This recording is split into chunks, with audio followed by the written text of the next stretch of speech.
Welcome back to the channel. We're going live for the first time in a couple of months. Last time we went live was when Russia invaded Ukraine. Welcome to everyone. Thanks for joining me again on the channel. Just saying hello, good morning, good evening. What a bloodbath. You know what to do when there's a bloodbath. That thing we all love to hear. Hit that like button down below. Subscribe if you haven't. And if you do want to comment, make sure you are subscribed as well, guys. All right, let's crack on with the video. Of course, there's a bloodbath going on with cryptocurrencies. Is it the end? Is it over? I'm actually getting a little more excited. I've been talking about a low coming into the market, since the market broke down from the top in November, in December of 2021, and then also in January had another big fall. And, you guys, regular viewers, you guys know I'm looking for another major low in crypto, particularly Bitcoin. That's the big one here that's driving the entire market. So I'm looking for a major low coming in sometime later this year. I was thinking Q3 or Q4. It looks like things are speeding up a little bit. It could potentially still be June. That's the end of Q2, which is, if you go back to those videos, is what I've been looking at. I'm not the guy who says, let's buy every single dip.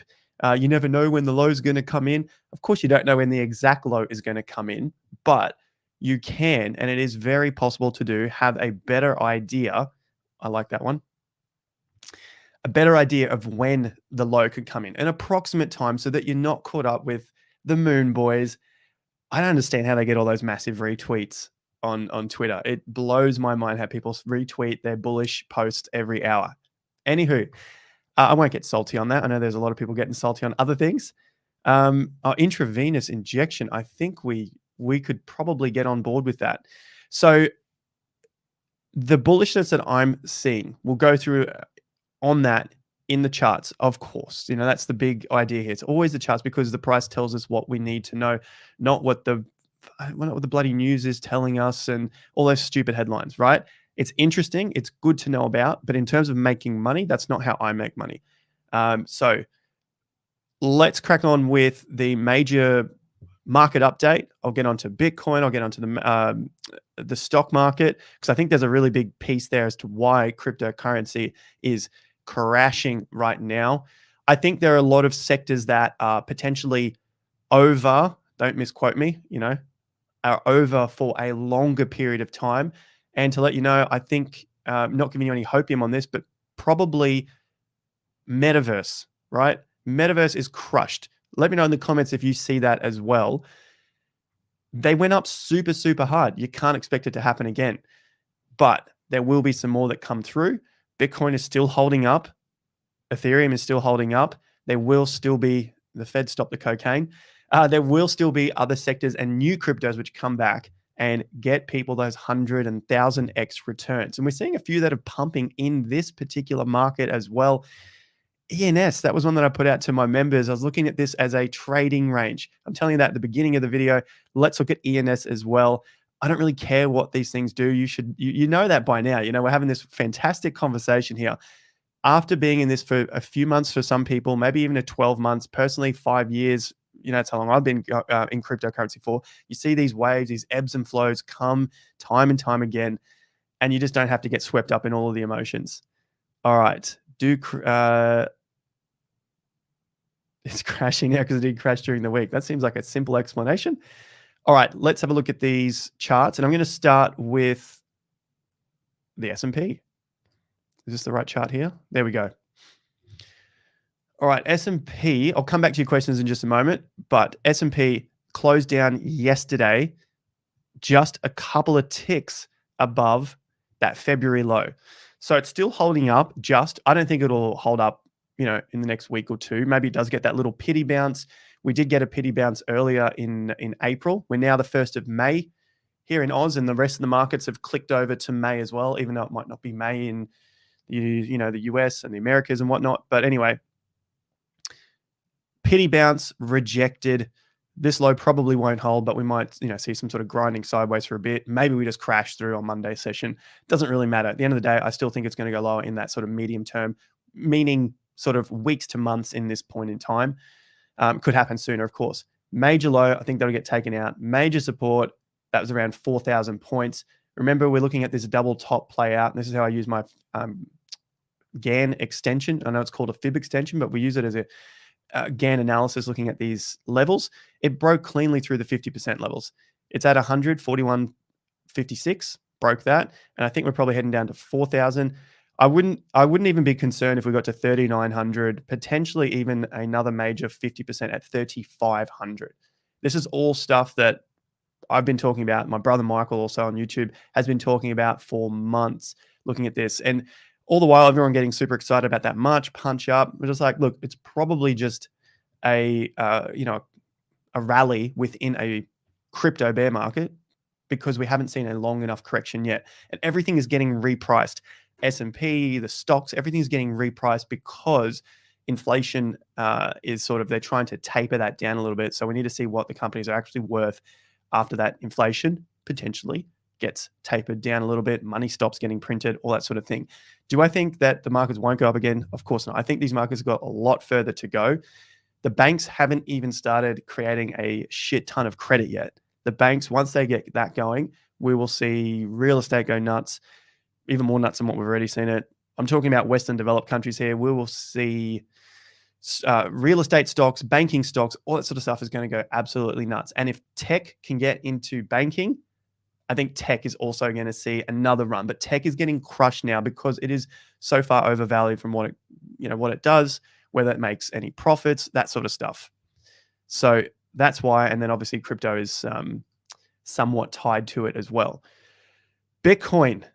All right, I'm going to give you my reason why I think crypto is crashing right now on a weekend when it usually doesn't make any sort of move. At least that's what we've seen over the last several, what can we say, weeks to months. You can see what I mean here. See these moves? That's during the week, and then the market closes. So the US market, stock market, NASDAQ, S&P, they close. The rest of the market goes a little bit quiet. And then when the market's open again, we get a few, a bit more of a flurry through. The markets close, they open again. So this is on an hourly chart, and normally we don't see that on the weekend. So this Bitcoin low is something that we've been following, 37,700. That's right here, 27th of April. Look what just happened over the last hour. Just the last hour, and when all my alerts were going off, I had dozens and dozens of alerts. Just everything was sitting at that support zone, and dozens of cryptos just took out their little support zones that they had, or major support zones in some cases. You can see this bar here. That took out the 27th of April low. I figure that a lot of people had their stops under those levels. All my alerts went off, and so that started to crash the markets, and some of the cryptos kept going. We saw some down 10, 15, 20%. I'm sure there were a few that were a lot more. The markets have just refreshed because it's a new day, so there's not too much movement here. CRO still down a few percent. Curve getting crushed. Probably they might be on a different time frame, but if I hit change here, look, API still crushed. Yeah, what I mean by that is that the market closes at a 10 a.m. bar here in Oz. And this is going to depend on wherever you are around the world, but it will have a close, and then the market will, the changes will refresh to the beginning of the day. So if I just take this as an example, API 3, yeah, so you can see it happened last hour, and it's really just got absolutely crushed. So I'll go back to changing this. Let's look at Bitcoin. So that's why I think the market is crashing now. Bitcoin essentially just took out that previous stop from the low. So potentially with some trades, they had that as maybe a rule. If Bitcoin takes out the low, sell my crypto positions. Their crypto positions sell, cascading effect. More and more crypto positions sell. Boom, boom, boom, boom, boom, boom, all the way down the list. And I say that with with some other supporting reasons. The market it just shot down so quickly. That's Bitcoin. Let's take a look at total 3, which is all of the cryptocurrencies by market cap, excluding Bitcoin and Ethereum. Total 3. Look at that. Cascade. Boom, boom. Just kept coming down. Total 3 is being held up by some of the top cryptocurrencies. So let's have a look at the weekly chart. So it's obviously held up by everything else from Ethereum down, so not including Ethereum, but down that list of total market caps. And so it's still above this important low of February. That's again that Russia invading Ukraine low. So the Russia low, we'll call it. So that's at around 580 billion. We're getting a little bit closer to that, but if it can at least touch that and get a little bit of reversal, you'll see that little bit of bullishness come into the market. Something that I looked at in Friday's video. Today is now Sunday. I put in Friday's video, look, everyone, retail or crypto investors are going to get bullish before we get to this recession or this major crash. I thought we would get at least maybe another day or two up, but we really didn't even see that day or two. We've come back down and it looks like we're testing the low in some of the markets, and the other markets have crushed through that, crushed through it like Sol. Sol, that's been one that I've talked about a lot. Buying it up at that previous crash in 2021, selling some at $160. When you mention that abroad to everyone, the moon boys of that particular cryptocurrency hate it. People, for some reason, don't like taking profits on their crypto. They have these huge hopes and dreams. I don't know what their problem is. Anyway, take profits when you can. And then I sold out the rest of it around 130, and you can see the market trending back down again. Take away all this noise. Look, the last holding support here is around $75. These lows are at 77, 78. So $75 to $78. If Sol doesn't hold that, you can bet there are going to be a lot of Sols crushed, absolutely crushed. I think it is probably going to go somewhere between, look, at the extreme, you can see those lows back here at $20. Sounds crazy, I know. But let's say the best case scenario, it falls and holds just above the previous top, which is around $58, so somewhere in the 60s. So anywhere from 20 to somewhere in the 60s. Huge range, because you're going to have to cater for the people who are extremely bearish and extremely bullish and don't think it's ever going to happen. And the truth is, it's probably going to lie somewhere in the middle. That's usually what happens. If that doesn't hold, then you can look to those lows and then obviously go further down. I'm waiting on these to see what comes in next to the market before I start going in heavy on any alts.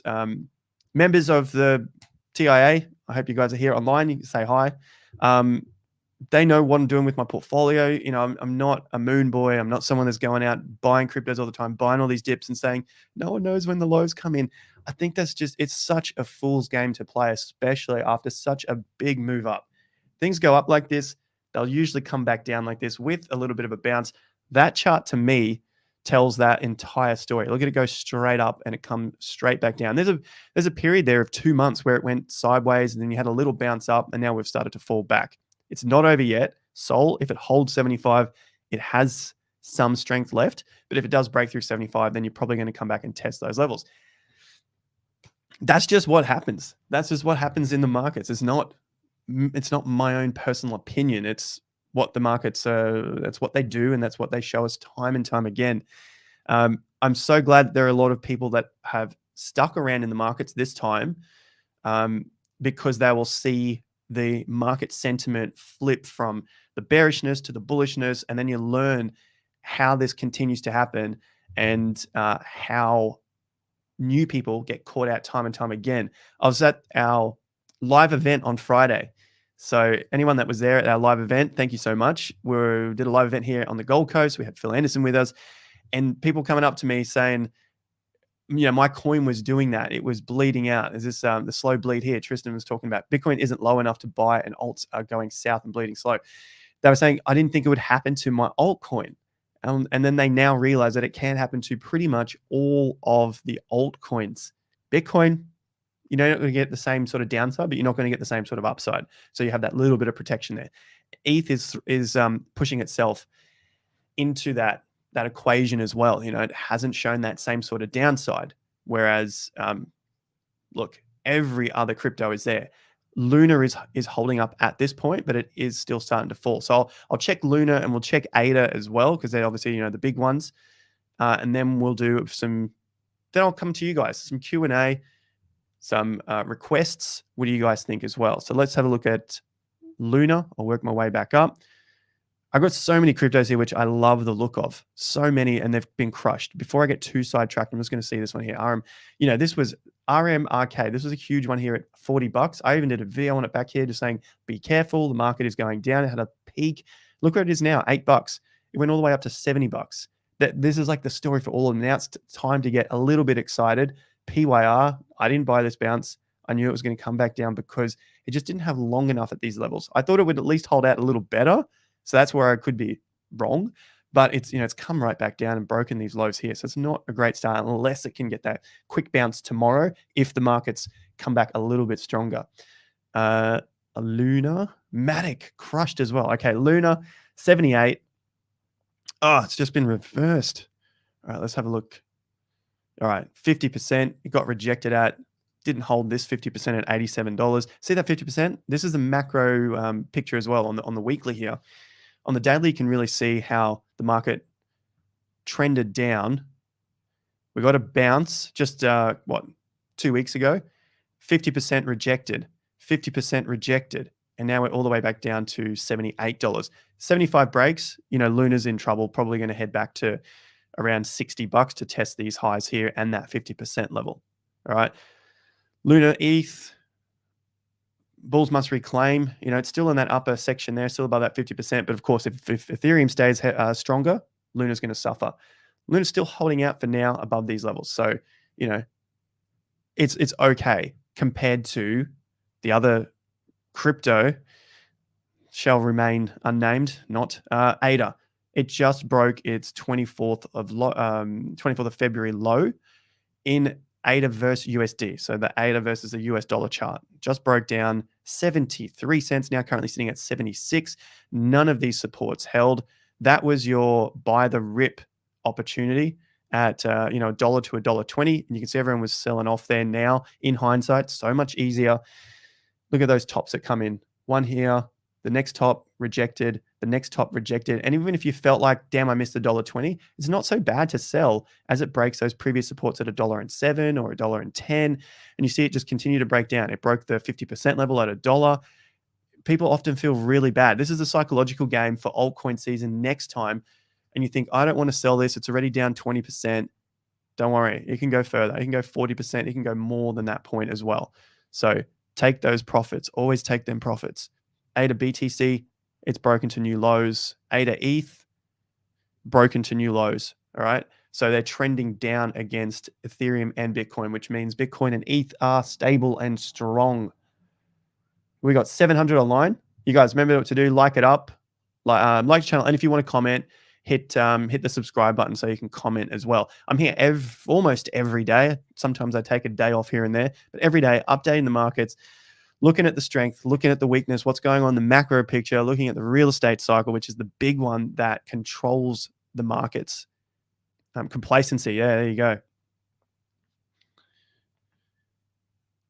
ADA going to 17 cents. See, no one would have said this 6 months ago. You would be shot. And I'm looking at a range of between, so that 40 and 80 cents for ADA. And I said that months and months ago, and, I'm nearly shot saying that. But it's like, it's just plain there. Look, here's the yellow line. There's that little breakout point of 40 cents. And there are the lows there at 90 cents, and here we are breaking to new lows again. So I dare say ADA is going to come back and test these levels here. But it starts to take more and more time because a lot of the blood has bled out. And sometimes it takes longer and longer and longer. And then you just bleed a little bit lower to around 18 cents, which are those previous highs. If I throw it in log, you can see it a little bit clearer. Bring this down. See those highs there at 15 cents. You got some highs back here at 11 cents. And when you think about it, that's still a massive gain from 2 cents to 11 or 12 cents. It's still a massive gain in percentage terms. In percentage terms, I should say. 18 cents, look at that. So I'm not going that far just yet. Let's see how it goes step by step. Step by step. But I think 40 cents is probably, between that 40 and 60 cents is probably on the cards now that we're broken down. And again, talked about that quite early on. I'm not a hater. I've still got a little bit of ADA for the staking pool because that's what needs to happen. But you got to take profits, Anchor, it was all the talk. I attempted to trade this one. I got in. I had my stops in play and got out. Bounced up. I got in. Market is bearish. It's going to be way harder to take big gains to the upside. Market breaks down, sell. This is something I was posting to the members as well. All right. I think we looked at that. Oh, MATIC was probably one of the last ones I want to look at here, and then I'll go through the others with you guys in some Q&A and some requests. So MATIC, I still see, sad as it is, I still see friggin' influencers. I love the project. I believe in the project. Whatever, you want to fucking take it out to dinner or something. Seriously, that is solid, right? The Hopium. I always give you some Hopium to the other side. All right, here we go. I sold. All right, there it is, down 30 odd % since I sold. Against the Ethereum value. Let's have a look at against US dollar. Down, getting rejected at 50s, Rejected at 50. Look at that. Okay. So the Hopium side to this is that it's been a fast move down. So there might be some sort of bounce. If there's no bounce, then you see another fast move down probably. Let's take this off log. Because when you get those violent moves in one direction, sometimes you get that quick violent move back. What you want to look out for is there are the lows. If this is a violent move down and we get a violent move back this coming week because maybe the Fed doesn't raise the interest rates as much as they say they will, and the market feels a little bit more confident from that point, and we see a quick move back up, what you want to pay attention to is, does this market hit underside resistance, or does it break that resistance and then become support? That's it. That's all we need to look at, because you could see that little pity bounce, that little bit of a relief rally. Everyone gets excited again. Oh, you were wrong. This wasn't a crash. Da da da da. But at the end of the day, what happens? Break back above, or does it hit the resistance and come back down? I tend to think over the long term, this is still coming back down, regardless of a little pity bounce or whatever. Like, it just seems like it looks like it needs to do that to flush out more of these huge, huge, huge gains that MATIC had. Now, I've said I'll come across to you guys heaps of times. We're at nearly 800 on the live stream. I haven't gone live in ages. Still in profit on Ape. Let's get on to some Q&A. Give us your questions. Let's have a look at some crypto requests as well. I see Ape coming up a little bit because it's the one that is I'm getting smoked on. Oh, Phantom, man. I like there's a lot of people who really like FTM, but as a purely what I do is just look at charts. The fundamentals that can go down the track. I care about the fundamentals of, say, like Bitcoin and Ethereum, because they have proven themselves over a cycle. So it's worthy of my time to look at them further. So I know there's a lot of people going about the fundamentals of Phantom as an example, right?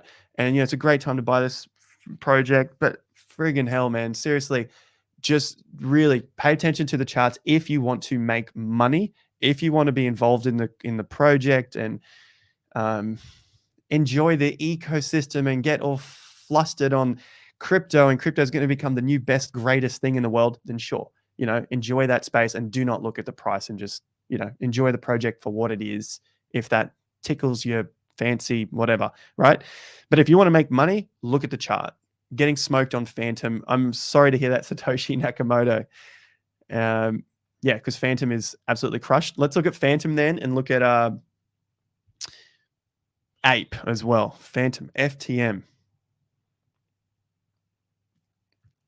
FTM. I looked at it just this morning because it came up on my alerts. 66 cents. Oh, I remember when people were looking at this low here in March at $1, and it bounced to $1.60. I'm like, no, that is not the low that I want to hold for a long-term investment, strictly because it's blindingly obvious. Look at this move up. It was huge.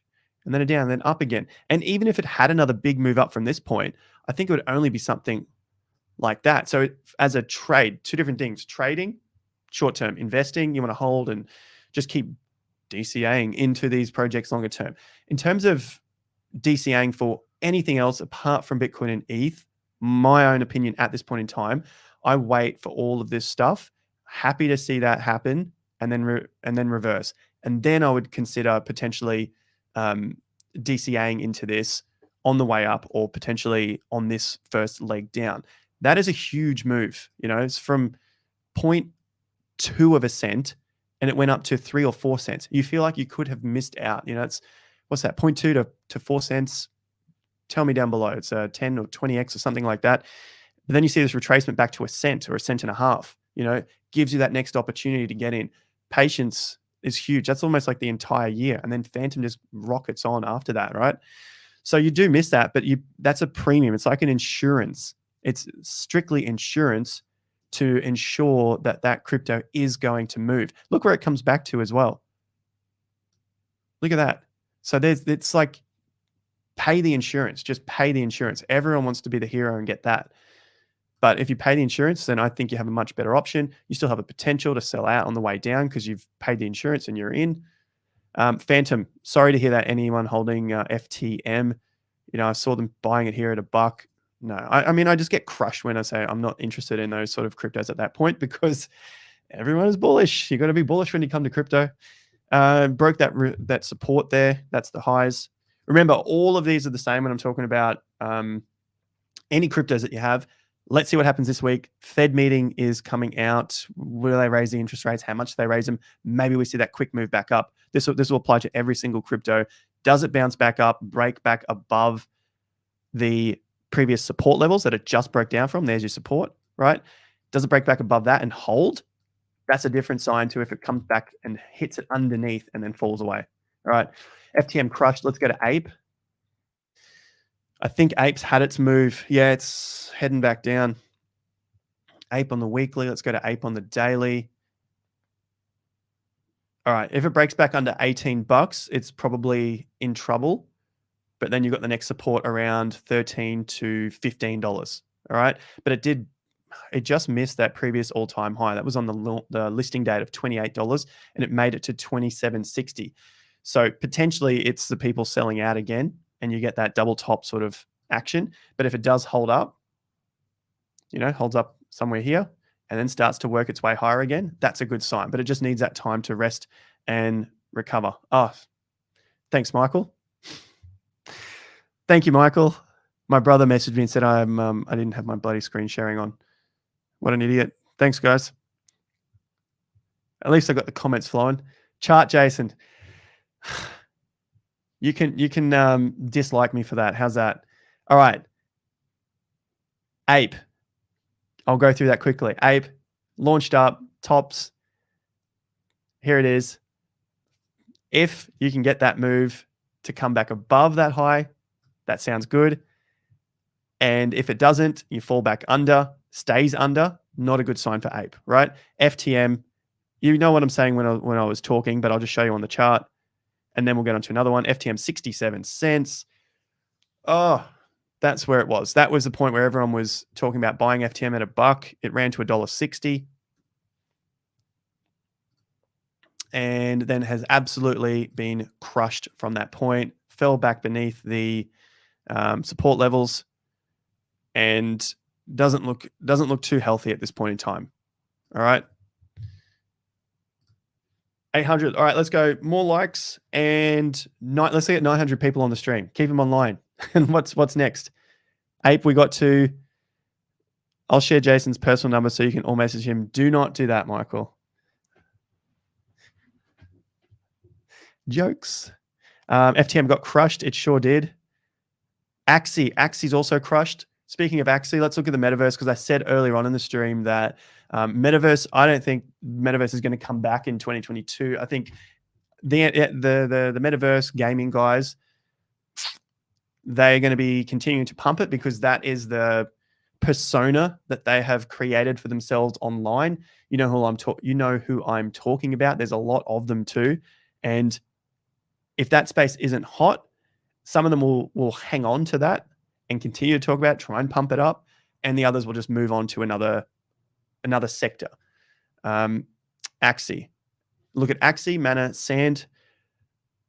I'll show you support levels. I'll show you what I'm looking for. Axie, look at that. Destroyed. Absolutely, utterly destroyed. The bullish case, I'm saying destroyed a lot. There's not much bullish case for metaverse. The bullish case I see for Bitcoin, ETH, and potentially the next round of cryptos that come through, which is why I stress so much about selling off the cryptos, taking your gains and moving on to something else. Because once the hope and dream is faded from Axie or any other crypto that's had its cycle, it's so hard to break through failed hopes and dreams. Think about the person who's holding that crypto. Think about the new person coming in. That's the game. $29. Look, it's broken through that support at 35. Where's this level? It's broken through that at around 29.30, unless we get that bounce back tomorrow, because we did see some sharp drop off in the last 2 hours. And by tomorrow, we'll see what happens. Okay, so there's that if. Then that next level, you can see my next yellow line down is at $14. And so even if we do get that bounce, I dare say Axie still got some fair room to fall to the downside. It's at 84% down. I think, look, for something to throw out there, I think around 90 to 95% down is probably a good area to start looking at this. You will know if that is not the case because you'll see a low come in and then you'll see some high lows and the market just start to move in a trading range, potentially between these two yellow lines here, potentially, right? That's the low here at around 14. That top is around 34. So if you've got that trading range happening, don't FOMO into the first ones. Pay the premium. Yep, you can see my screen. Pay the premium and make sure that you're in a confirmed uptrend. That's the way I trade the markets. I'll pay the premium. Axie, Mana, Sand. This is just metaverse getting crushed. Then I will move on to another crypto. I'll show you ENS actually because that's the chart. That's a chart that you want to see. That sort of thing. All right, Mana crushed. You have to expect it to be crushed after such a massive move. 80 cents to $6, and obviously it went from like a cent or two. It's like a couple of cents to $8. Look at that, just straight down, coming towards $1 now. It broke through those tops at $1.70. There it is. And we're coming back down. Mana BTC, you've lost a lot of money in terms of BTC. Where's that top? So if you had that top, you've lost about 65% of your Bitcoin value. I'm just trying to drive home the point. Do not hold altcoins, even if they're down 50%. They have the potential to go to 90, 95%. Mana, Sand. Sand, I said long ago, $1, around $1 to $2. We're now under $2, right? You can now see why. Look, there's the dollar. There are those highs there, and there's the $2 level. So I think probably $1. I want to see how it reacts. I will pay the premium if I think Sand is good longer term. But what happens with these cryptos, it's a metaverse, right? Or it's any game, anything that needs to be built. Hopes and dreams, that bar is essentially called hopes and dreams. That is hopes and dreams. That part coming down is hopes and dreams getting crushed. And then if we go sideways long enough, that part's basically development. And then as you start to grow again, that's like smart money coming back in. All right. Hopes and dreams getting crushed. That's a chart. Like if you like that that analogy. All right. Hopes and dreams. If you think I'm being too savage, I don't know. You take your money and go and support the market and help those poor people out. Okay. Hopes and dreams crushed. All right, that's the hopes and dreams crushed. Then you want to see the development, the building. All right, development. Oh, there we go. That's what you want to start seeing again. All right, could take a lot longer too. Maybe it comes back down.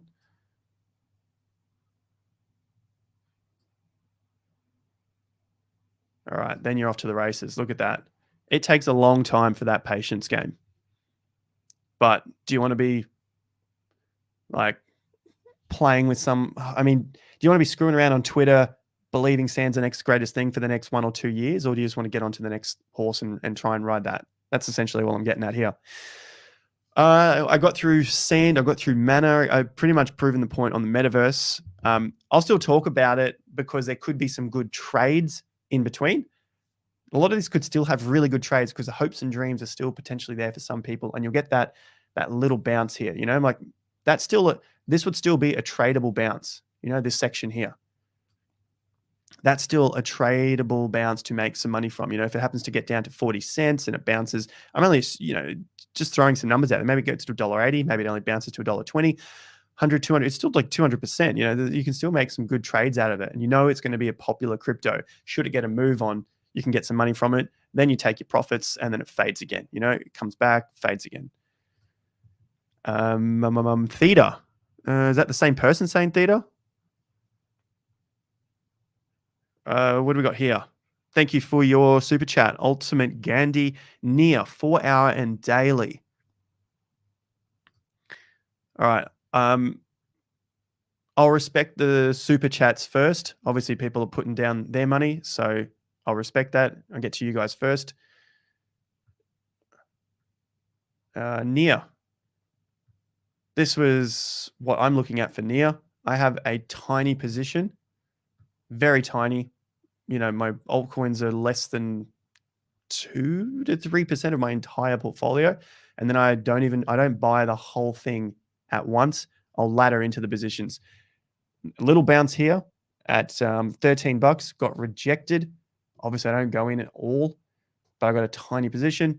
This could have been sold out at $13. It didn't even hold at $12. That's really weak. It got to about $12.30. Can you still see me? Yeah, sweet. It got to $12.40, and it just continued down. It didn't even hold at $10. It just held $10.10. So the next level down is around that 6. I think if NIA breaks this zone right here, 650, it's probably game over for quite a while. But if we can hold up and maintain, it really needs to hold above 1050. But the worst case scenario is between that sort of $6 and $8. Right? Major low, previous major highs. If we can't do that, there's something not too good with NIA. Double top got rejected. That's not a good thing. Critical $18. I even think Coin Bureau had this as a recent buy, but again, fundamentals, they sound great. I'm interested in it, but why aren't people buying? They'll tell you later after the fact, but you can see they're clearly not buying. $15 broke, $14 halfway point broke, $13.50 broke. The lows here at 12, the highs here at 12, they both broke. $10 broke. Let's see if we can get a tiny bit of Hopium. The low currently for this day is above these lows. So if you can hold above here and start to climb above 1050 again, sweet. Maybe this was just all a bit of a fearful drop along with the rest of the market. But I dare say this was a big pump up with the news of USN and all that sort of, all that sort of stuff. $10. Bico. Is this what is Bico? Never even heard of it.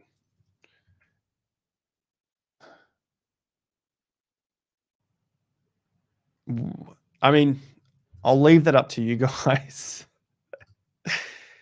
It's a clear downtrend. There's no, I want to pay a premium to make sure that whatever I invest in is going up. I just grabbed this. Oh, I didn't get that on the right point, but anyway, you sort of get the idea. It's basically a straight up downtrend. Doesn't look good at all. Broke through those lows at $1.15. And it's struggling to even hold the Russia invasion day. All right, so it's just a clear downtrend. With something like this, you'd want to see the market go sideways and start to form some sort of base. And I think that base needs to take quite a long time to get any sort of 100x return or 10x return that you might be looking for. It's at $1 now. Maybe it gets to 10 or 20 cents. And then you can look at some really nice upside potential. So thank you for that. Oh, too late to short. I'd say go and watch Michael's channel, Michael Pizzino. He might still be in the chat here, but go watch my brother's channel. He does a lot on leverage trading. He's been doing it for over a decade. How old is he now? 33. Yeah, he's been doing it for over 12 years. So that's his gameplay. He's in TIA as well, so you can always check out the link down below. Theta is coming up a lot. Combio does a deep dive into NIA. I just saw it in his portfolio, that's all. Not having to go at all because some people, they purely look at fundamentals and they have their own investment plan, right? My plan is always get rid of altcoins. They're all 99.99% of them are basically going to drop heavily after a boom. And that's my game plan, right? So hold it a smidge of anything during it. What have I got here? Theta. Audius. All right, I'll get to Theta as well. A lot of people asking for Theta. Audius, let's have a look.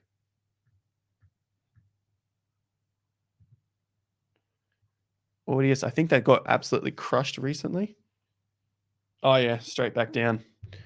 Yes, I did see that come up. Let's throw an alert here. Look at these lows at approximately 60 cents. So I'm going to pop an alert in here. there. Yeah, you can see those lows. Oh, mother. Got to use this. And then I'll keep track of that to see if it's, heads down further. I mean, look, I suspect this is going to go down, probably take some time, move around here, and then break through those lows. I'm going to put another alert if it happens to break back above around that $1.50 level. You can see a top here, a couple of tops, another top, at a quick glance. But yeah, to me, I think that's going to come back down and test somewhere around that 30 cents, possibly even lower. Like if you haven't already, and if you want to comment, make sure you subscribe to the channel as well, and you can then comment straight away. What about dog coins? What did you just buy an hour ago? Let's have a look. Gavin saying ENS isn't looking good for the NASDAQ. I said I would do Theta. You guys wanted Theta? Let's have a look at Theta. I think that was getting absolutely hammered. Take a sip. Hey, I know what would be nice is if I show some cryptos which haven't been hammered. Gavin mentioned a nice crypto there that I mentioned to the members. What was it earlier, mid last week? Theta, $2.20. Look, rejected 50%, 50%. This tool is amazing. If you guys don't know how to use it, learn to use the 50%. Boom. 50, rejected, 50, rejected, broke through the lows. I thought that would hold. It does not look like it wants to hold. I'm looking back to put on log so you can see some of the support and resistance zones. All right, you've got these lows here at about $1.60. So I'll put one in at about $1.80 just to give me a little heads up in case it gets there. And then you got the lows there at about $1.40. And then these previous highs here at 80 cents. All right, so if it does get that far, this is going to be a bit hard to get an exact measurement, but it's about 15.80 was the top. If we get down to this low, it's about 91% drop. If we get to that low, it's about a 95% drop, which that low is about 80 cents. You can still see my screen. Beautiful. It takes time. Remember, this top was April 2021. It never got back to a new top. Theta, that's weak, hey? April was the first Bitcoin all-time high, and that was when all the energy in the market was there. Then through that into that next top in November, Theta managed to get rejected super heavily at its major 50% level, which was about $8. So I dare say it's probably coming back down towards that 90% loss or so. Having said that, there's a lot of good tradable ranges in here, okay? Tradable. I'm not saying investment. Did I miss anyone's super chats?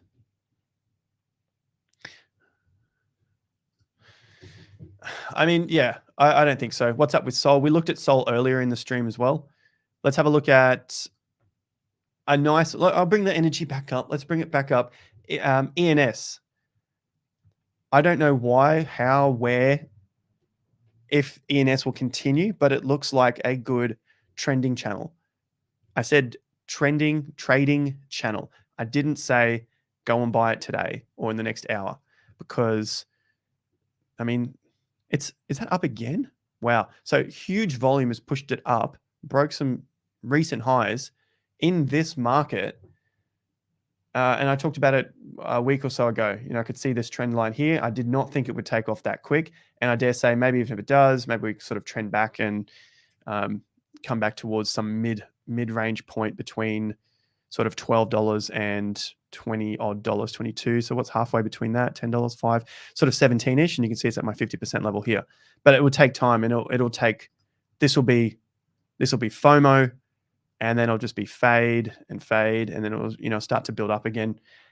Providing the point here is that it holds in this zone. That's the trading zone. It's been there since January. If this zone does not hold after this, lower high, then I dare say that it's on its way back down again. All right. So that's why I'm saying I think there's some short-term, short trading opportunities, but I'm not sure yet because these markets haven't proven themselves above any sort of resistance levels to say that more buyers are coming in.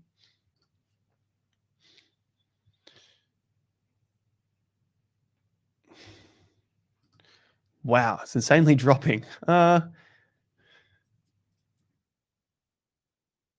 let's go back to BTC and ETH. ETH's at 2,700 US. So just as some strength, it's still on that support line at the moment. That's on log. Not on linear. It's still a long way from that. So that's good that it's still holding above this blue line. Even if it breaks down, you still got some support here at 2,500 and then all the way back down at 2,100. So ETH's still looking okay. BTC, I don't think it's dropped anything more than what we looked at earlier in the stream. Yeah, it's still at 37.7. Just touched that low there. The volume is fading out at the moment.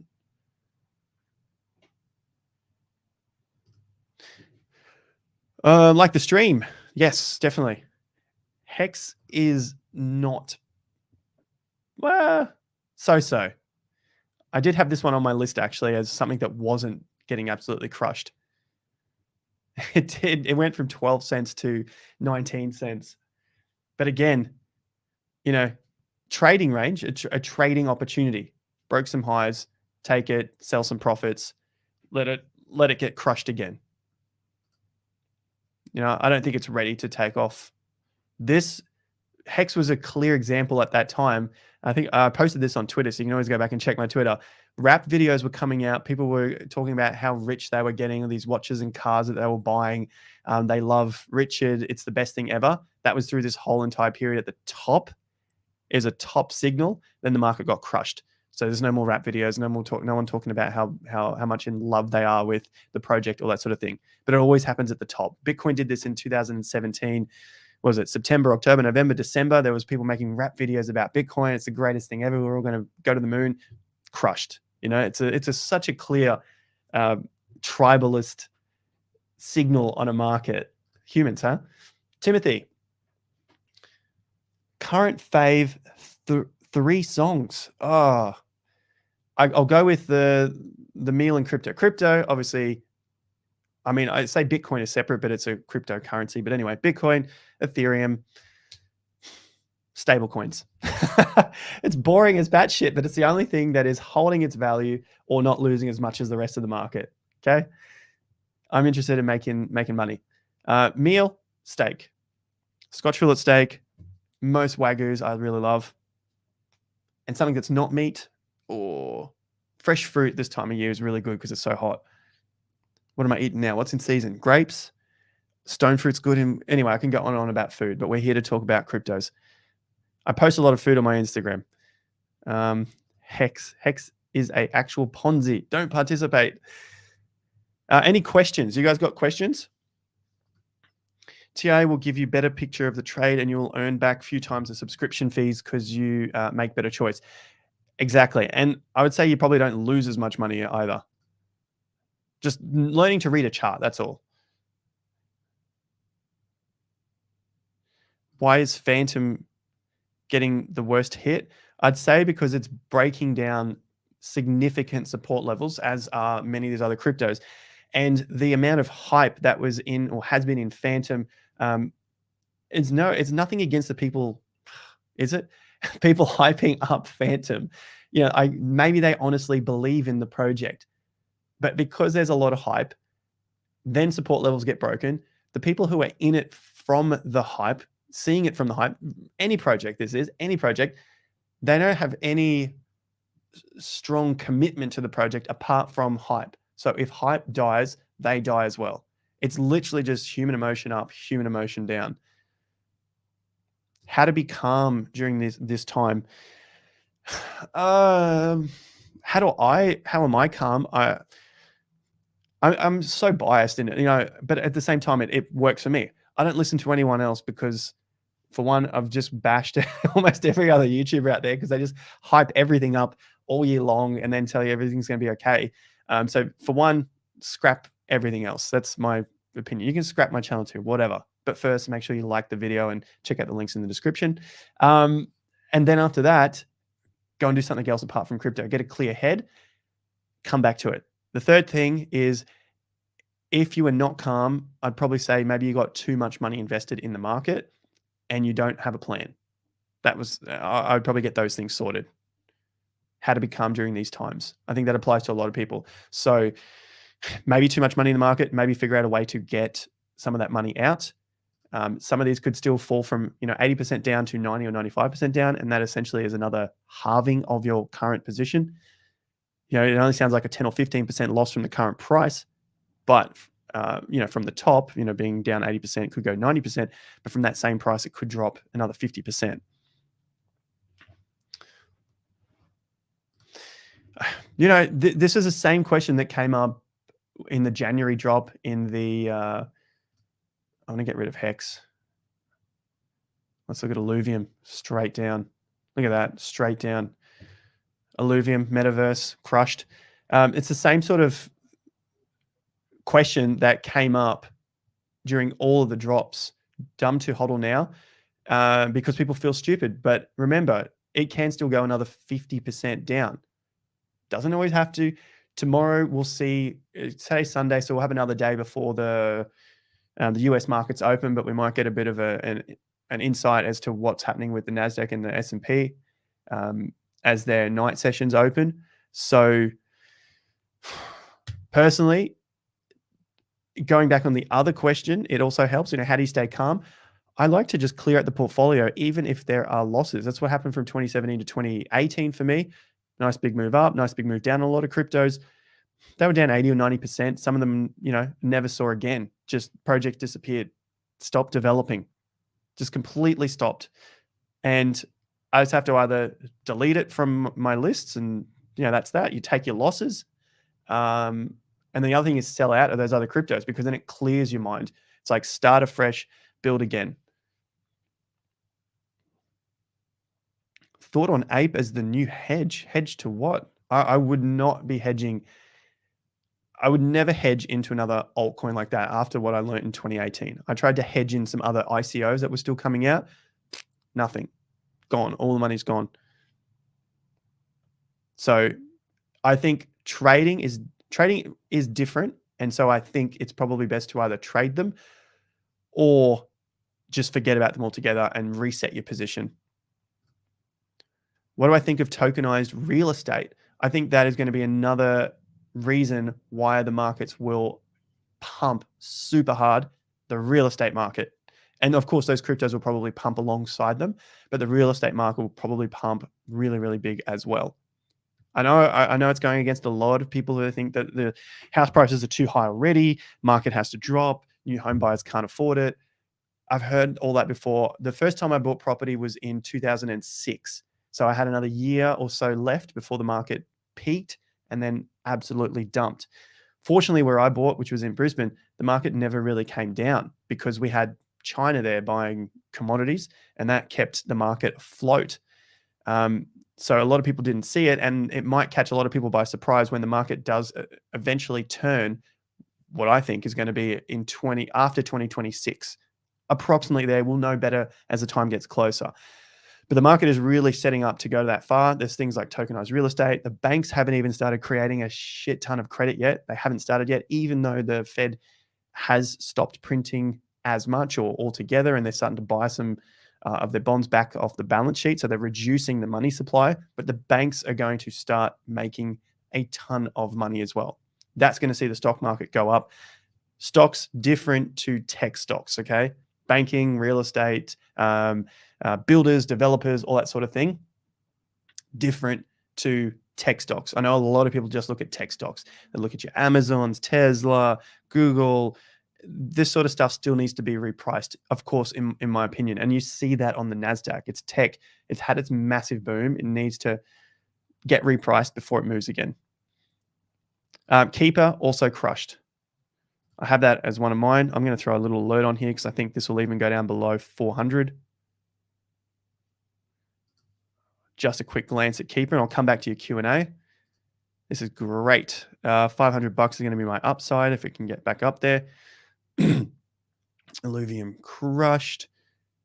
Where's K? This way. K, $300. Look at that. That looks very similar to a couple of charts we just looked at. Atom also crushed. Let me have a... No, okay, I don't have my notes up there. That's fine. Look at that. It's coming back down to this next support line. That's around $270, $280. Support under that, you take a guess, 60 to 260. All right, but if it doesn't show some sort of signs and then hold that level, probably looking a lot lower. Again, I'll just go back to this just as a bit of a guide because I don't have a crystal ball. That's 85% down. We come back to these next lows, that's 96% down.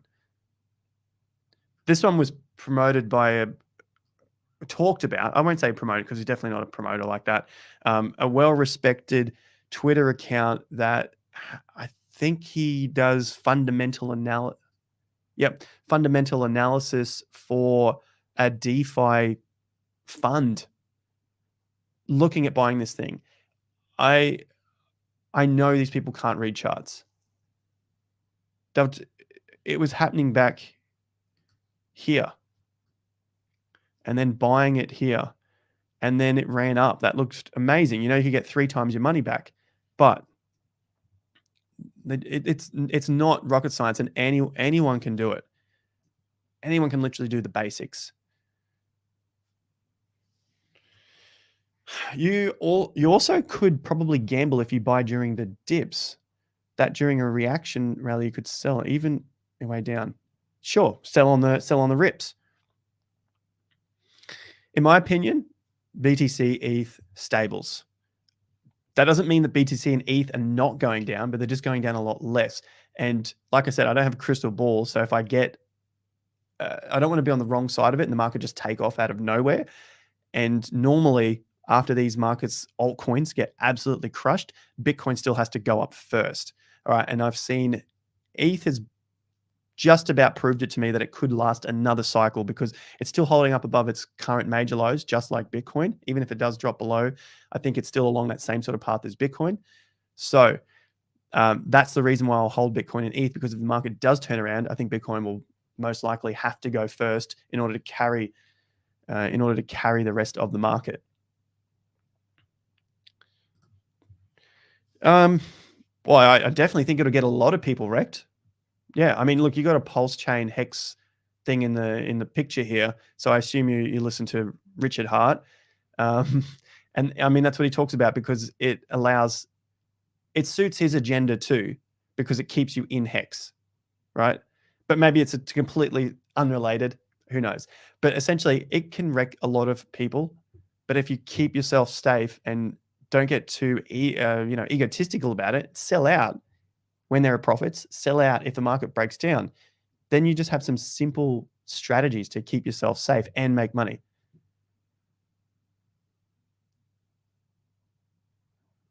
We did Phantom already. This time is different, guys.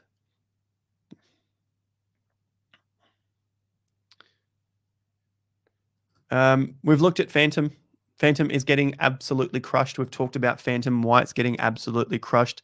Talked about Phantom, why I wouldn't be buying the lows. If you keep posting Jasmine, I'll probably block you because that just sounds like a scam.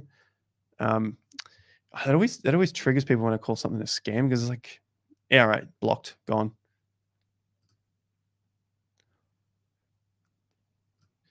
Yeah, I like Bitcoin I love it under 30. I don't care if it goes to 20 or 15, but I think under 30 sounds pretty good. MATIC looked at that, absolutely crushed. BitBoy said 100K. Did he? He did not. No way, guys.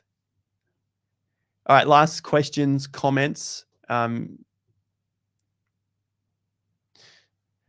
Next discount for your yearly subscription. I think we'll have to do another crash sale. When is your next discount for yearly? Okay, so for annual, that's a TIA premium. Subscribe to the email list down below, top of the video description. Subscribe to that, and we'll post out when we do our next sale. We'll do one. I'm pretty sure we'll do one in May. You know, May last year was the crash month. This year, we're also seeing some down prices already at the beginning of May. Don't tell me that BitBoy said 100 grand by the end of this year as well.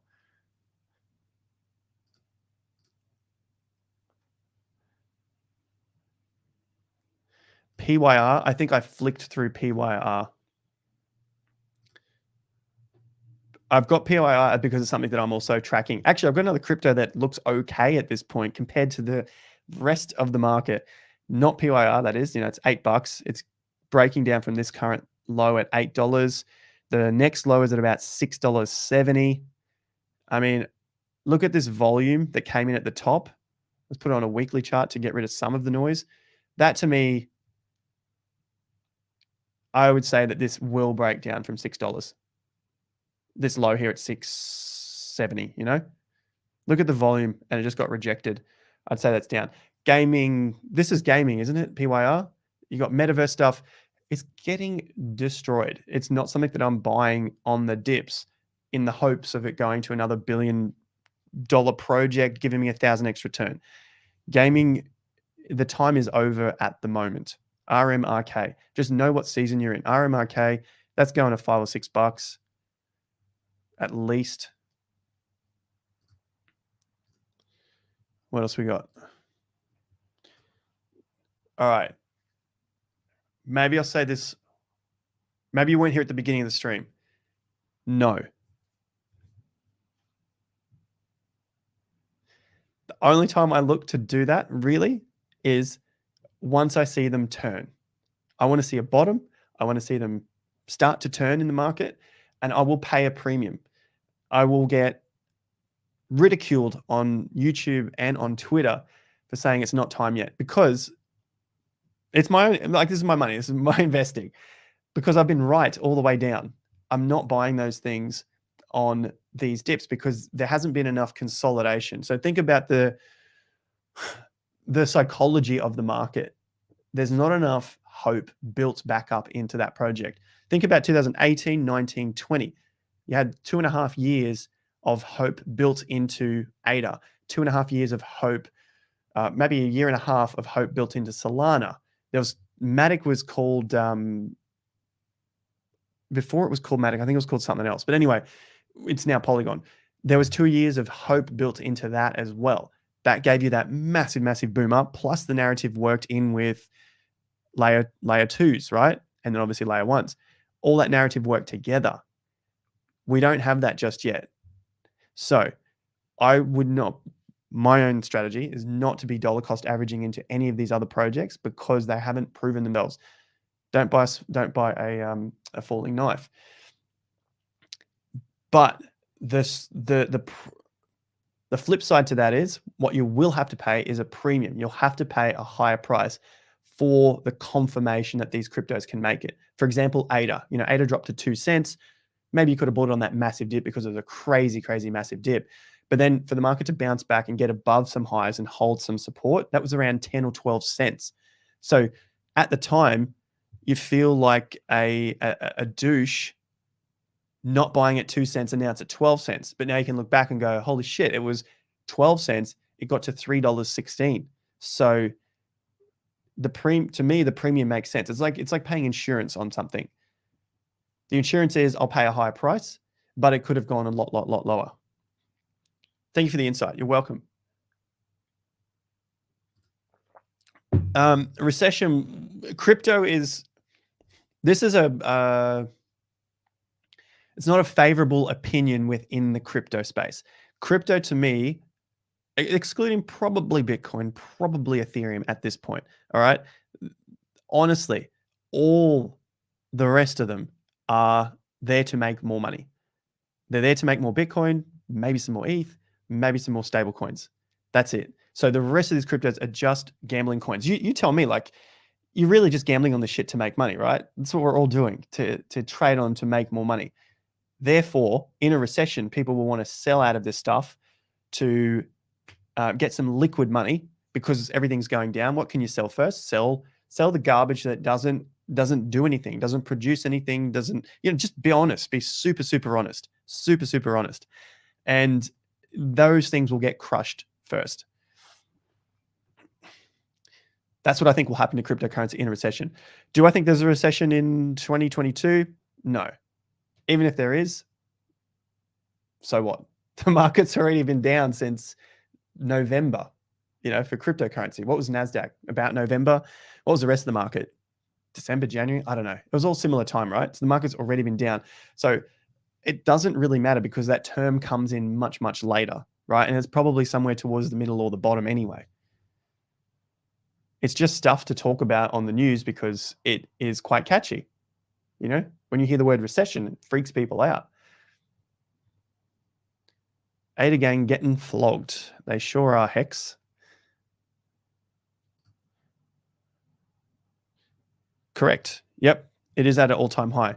Note, and there's 950 people here at the moment. Hit that like button. Do note this. Bitcoin is slightly, the correlation is there, but it's holding up its lows better than the NASDAQ at the moment. That to me is a pretty good sign at this point. The correlation is there because it moves similar, but in terms of the strength, it's for now showing that Bitcoin is slightly stronger than the NASDAQ, even though the percentage moves down to the downside, could be more on Bitcoin, right? But the lows are holding up better. So the NASDAQ, Bitcoin is being treated more like a tech whatever, a tech stock, a tech project, rather than it's been treated like gold. It's not being treated like gold at this point. However, that little bit of hopium for Bitcoin is that it is holding up slightly stronger than the previous lows, does show me that there is some sort of, the market is finding some more strength in Bitcoin than it is in the NASDAQ. So it's not only just tech. It's only minor at this point, but it's still there. So I don't think it's outright tech, and I don't think it's nowhere near gold status at this point. That's your hopium. What would happen to crypto? We don't even need a World War III for crypto to get absolutely destroyed. We just need the traditional markets to get absolutely crushed. And if you've been following for some time, you know my thoughts on when that's going to happen. It's going to happen sometime 2026 or just after. All right, that's when I think crypto is nothing compared to the stock market, compared to your bonds market, compared to real estate market, compared to business. Crypto is absolutely nothing. It's just a platform for people to try and develop their own projects, right? So we don't need a World War III for crypto to get absolutely crushed. I just think once that real estate cycle turns, real estate's still up. I know that it's probably not the opinion of the majority of other YouTube channels out there that just bang on about doomsday bullshit, but real estate, she is going up. US, UK, Australia, Canada, probably, Western developed countries, they're going up. Probably Southeast Asia going up. All these places are getting developed really heavily. At some point, that'll turn mid this decade, right? Later side of it, probably around that 2026, 2027, shit will get really, really real and bad. So I've got a ton of hopium for the next few years. And then after, when that peaks, it goes down. We'll know, there's a lot of signals to know that the market's getting, really overheated and getting really hot. And then how bad it is on the other side will depend on how far up we shoot. Because look at this chart that I have right here. It's really just emotion. And you can see, just imagine that chart. This is all the money just getting printed, that, stock market going absolutely parabolic. And then on the flip side of that parabolic move, you have the hopes and dreams getting absolutely shattered to the other side. And so when that happens, that'll be worldwide. Because obviously, crypto is however many million people. It's us just here. There's 1,000 people online now. It's just us talking about it. But in the world, with the stock markets, with real estate, there's almost everyone will be in it. And that will get really, really bad. Then the governments will have to do something about it then. So we've got a long way to go. That's been my position for many, many years. And I've posted a few videos about it on the channel back. The earliest ones I can find are from like 2018. You've got $1,000. Do you hold or buy? What are we buying? $1,000 I would be holding. I'm looking for Bitcoin under 35, 30 grand, under that, in the 20s. Beautiful. Ethereum, I would love to see Ethereum under 2K, but it's holding up reasonably well. And if I just wanted to do something with my money, stablecoins give me my 10, 20% per annum.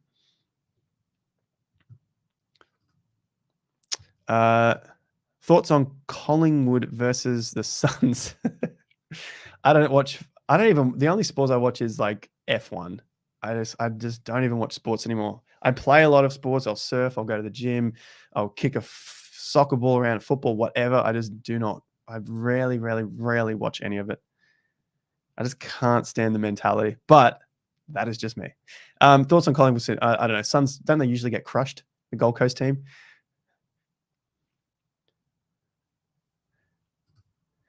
I mean, real estate will crash. It's just boom bust cycles. You know, it has to go up, it has to come down. Yeah, they own real estate, but don't forget they're all gamblers too. They're all like, if you think people in crypto have egos, think again. Think about the people on Wall Street. Why do you think they're there? They have massive egos, you know, and they'll all be playing against each other. They'll see everyone else making money, and that just feeds on itself. And as you get to those peaks, it goes nuts. Who is here in the chat from who remembers the GFC, or prior to the GFC, the market going up? 2004, 2005, 2006, 2007. Who remembers those years? In particular, 2005, 6, 7. We haven't seen anything yet. Who remembers those years? It was crazy. They all went bust too. What do you think of this Australian ETF? Seems like a middleman there. G'day, Diesel. Yeah, pretty much it's a middleman.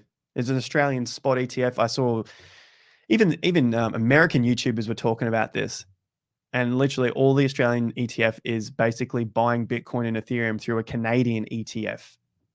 Who gives a shit? You know, like, this is sort of big news, which isn't really big news. We need that spot ETF in the US. That's the big stuff. The US stock market showing signs of a huge pullback. Look, it's already got a huge pullback, and I showed earlier in the stream where I think the pullback will come into, based on our, again, 50% levels. Here we go. Here's the S&P. You know, I post about this every so often. This is something that I do weekly with our members. So check out the Patreon link in the top of the video description. We're going live tomorrow morning, Monday mornings, 8:30 a.m. Australian Eastern Standard Time every week. Everyone, you can watch this live. You can watch it on a replay. You can ask questions. This is like the overall market, looking at real estate, stocks, metals, crypto, our own portfolios. Because I'm buying property. Michael's got a property portfolio. We got our crypto portfolios. I don't just do only crypto, but I've got some support levels here around 4,000, and then major level down here, say 3,500. I don't know if we'll get back to that level. That's a pretty decent drop. Look at that in terms of a percentage. But I have an example a little further back. You can see sideways there. To this 50% is at 16%. To get your bear market fears in the headlines, which doesn't really mean jack, 3,800, so 3,850 for that 20% from the top to that point, to give you 20% loss, which then gives you a bear market. And then down to my major level here, that's about 27% down at 3,500 points. You guys can see that. Now, look at this back here in 2018, peak in 2018, massive crash in 2019, and then we came back to a peak in 2019, right? At the time, look at it. That is significant. You're riding this market up. That's a significant drop. Took out a lot of stops here. Percentage-wise, where is it? It is a 20.2% drop, right? So it got the bear market status in the headlines. It got your bear market status. Guess what? They would have pumped the bear market, and it never touched that price again. So that's what, don't believe the headlines. Headlines are there to catch attention. That's why we have YouTube titles, right? It's there for attention. I want to try and give you way more value than just a stupid headline. All right, that low came in at 15%. So the high to the low, about 15%. But at the time, it feels like the end of the world. That feeling is the end of the world for anyone in the market that had been in the market since December 14. They've been holding on for 6-7 months, nothing. Then they get a dump on them. Then they get some hope back. Then they get dumped on again. How many times can you be dumped on before you just you lose all hope? And then you lose all hope, and the market just spins back and just spits you out and goes the other way. I use those terms. Like I'm trying to make it extremely harsh because the market has no fear, it has no emotion, and it will just churn people up. I'm trying to speak speak for the market. Did I miss anyone's super chat? Sorry if I did. I see one here for 99 euro cents. Is that how it's cents, euros? Cool. I bought some whole coins through my SMSF. You're welcome. Nice work, guys. What indicator are you using for support and resistance? I am using it's called a fib retracement, but for me, it's a GAN retracement because I use GAN levels being primarily the 50% level. So see this 50% here. A 50% is not a fib number, but the tool is a fib retracement. All right, so I've got the fib retracement to give me the halfway points between a low and a high. And then I've got this tool, a trend-based fib extension to give me some projected points when I see a trading range and how far I think it could come down or go up when you don't have any other prices above you. So that's the stuff I go through in the Investor Accelerator as well. What's my plan if YouTube engagement crashes? I mean, this has probably been the lowest engagement since July of last year. So the last couple of months have been pretty low. So I'm still here. That's my plan. I ended up just taking Sundays off, but here I am on Sunday. I wanted to take a day off because essentially when Bitcoin isn't moving, let's have a look at Bitcoin. When Bitcoin doesn't move, no one's online. People only come online when Bitcoin's really moving. So, and that's on a daily basis. This is all like the inside stuff, right? You can go back and have a look at this day here, 23rd of April. I think this was a weekend. You can see the volume's really low. Pretty much no one was online watching anything, regardless of what you put up, right? So then you got to use real clickbait shit to get anyone to watch, and you can definitely see people do that. Then these days, people are watching because the market's moving. What's going on? Essentially, it's not much else has changed. You know, the market it's the same price as it was back here, 14th of March, and another week back in February, right? We did get a fair bit of volume come in, so that's interesting there. I don't think I looked at the fear and greed today. 22 yesterday, 20. I'm still waiting for a number 15 or under to be buying. That's for the fear and greed plan, which the guys in the Investor Accelerator have. Let's change that. You know, if we want some excitement, then we just go down to the hourly chart and just say, guys, I think the market's going to, you know, go up or down, or, you know, you should be trading. You should have that's one of the craziest things I've heard is the Moon Boys telling their viewers to have open positions on Bitcoin or on Ethereum. You know, they live in Dubai and they're telling their viewers to have open positions. So I think it's morally wrong. But they have audiences that listen to that shit and lap it up. That's how you know the market's going to keep repeating as well. I sound very jaded today, don't I? Give me some Hopium. My Hopium. We're getting to a point where it is going to be much way better risk to reward. That I stand by. Like we talked about that. We talk about it a lot. Risk to reward, because I think the market will still go up a lot further over the coming years because the real estate cycle is still on the way up. That's going to bring in a lot of hope to the markets, to real estate, obviously to stocks, then to the banking industry, to the real estate, to the developers, the home builders. This stuff is going to go crazy, right? People are going to have money. They're going to be wanting to gamble on crap like, you know, what's recently happened. Where do they go? They go into art. They go into collectibles, Rolexes, watches, crypto, NFTs. Like they just want to be trying to make more money because they have spare money. So that's why I still think this has some years to go.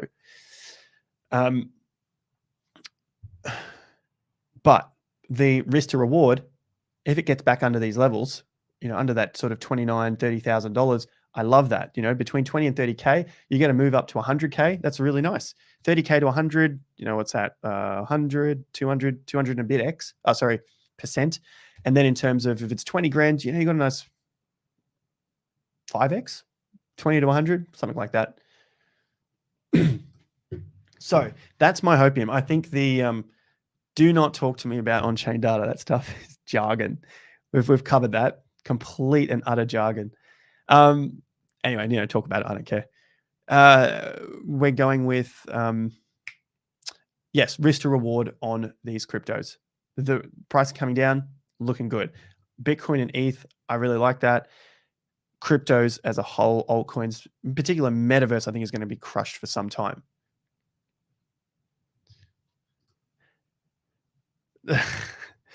No, I've got a really strong, bright light here in my face. This is what it looks like without the light, and I wouldn't have red eyes. There you go. There you go, nice natural light outside, but I don't think anyone wants to watch that, right? There.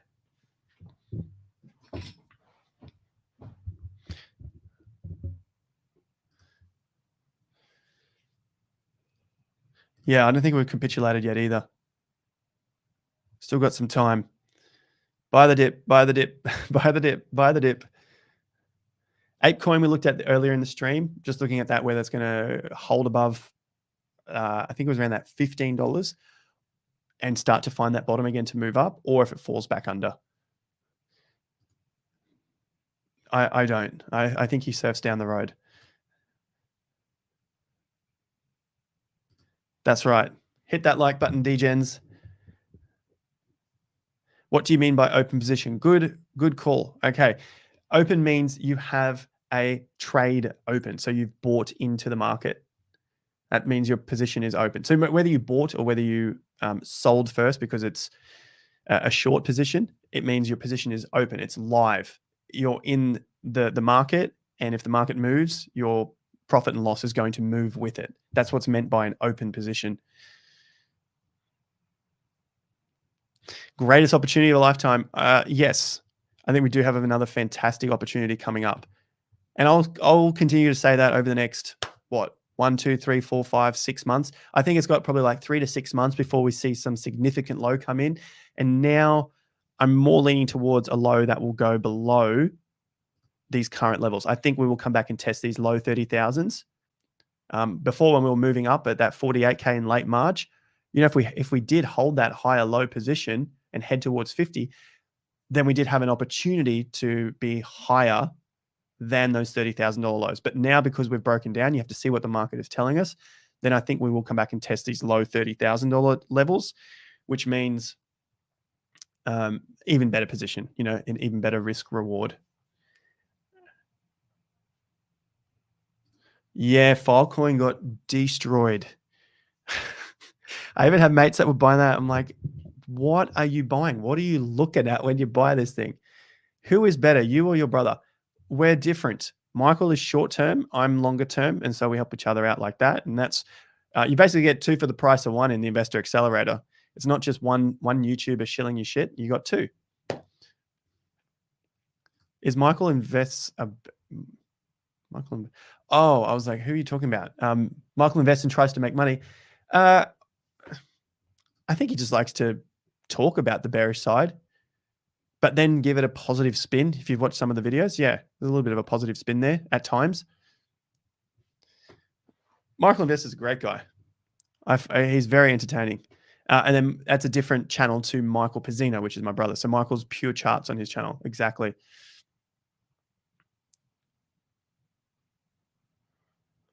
Phantom is dying. All right. Any other questions? Do you think dual scam will kill Harmony? I don't know. Harmony, I think, has also been absolutely destroyed. Harmony. Let's have a look. I haven't looked at one in ages. I remember there was a couple of big YouTubers is loving one. All over it. Did I even get rid of it? No, it's still here. 7 cents. Where did that come from? Oh. Yuck. 38 cents. This, look at that, December. I mean, just remember these charts. This will no doubt happen again, and I will have to bite my tongue online, because this to me was not a longer term buy. And the majority of people come to get long-term buys to make. You tell me, do you want 100% or do you want 1,000%, 1,000%, you know, roughly that sort of 10, 11x. Do you come here for 50 or 100%, which is your 1x, I don't know, half an x? You know, 2x is your 100%.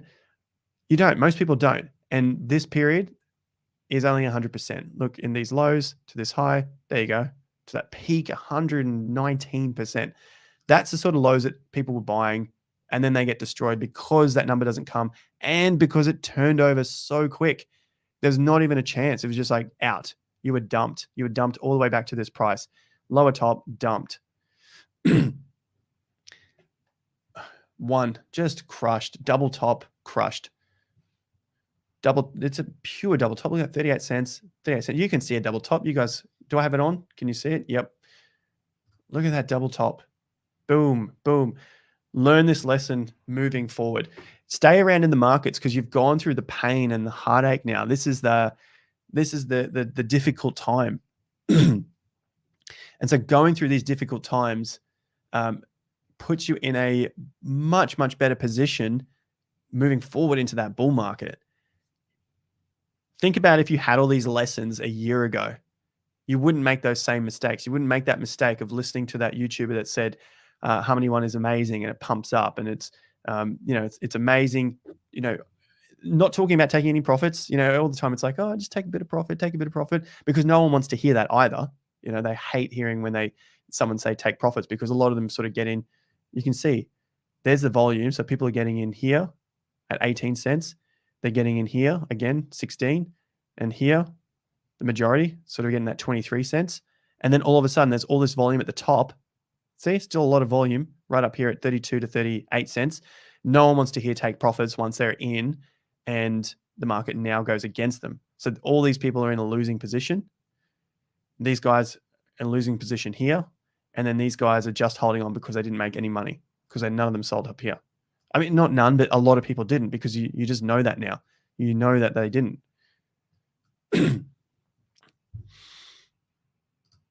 Use that lesson. Move forward. Make gains. Cheap price. Agree, a cheap price for the valuable lesson.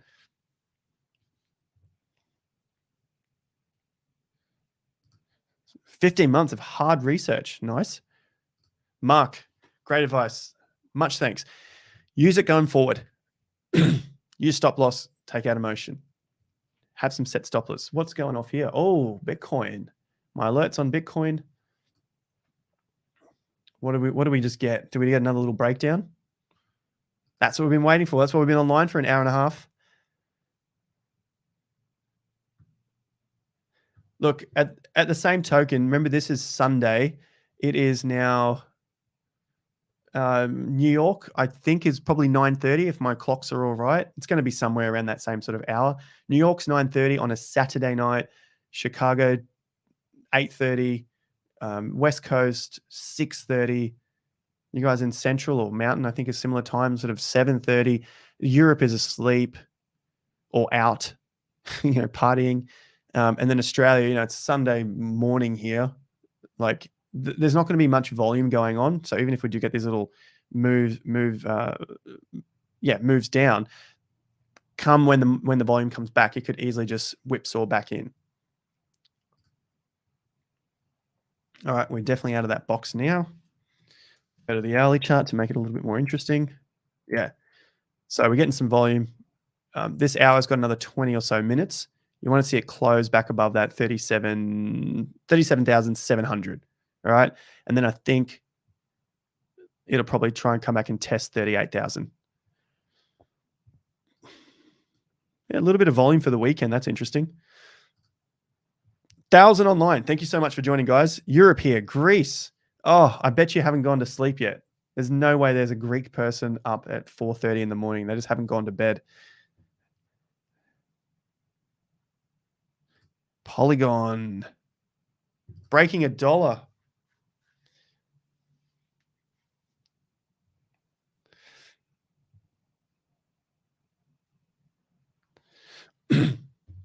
No, Europe here. Europe. Requests, Q&A. We've been going an hour and a half. Can we keep cranking on? I reckon we've got another 510 in online here. Must be somewhere in Asia. XRP. No, I think you guys are getting the picture. It's been a wonderful Sunday morning here. Oh, the questions are flooding in. Will this all be worthless once CBDCs get introduced? No, people are still going to gamble if they are allowed to. So will this all be worthless once CBDCs get introduced? If the government, your government, hasn't banned, made it illegal to trade cryptocurrencies, then they'll still be around. Because people love to speculate on different things. This will be worthless. So that's my view on that. If they ban Bitcoin, sure, Bitcoin's still going to be around. It can't go anywhere. We know that it's a decentralized project. It's a decentralized crypto.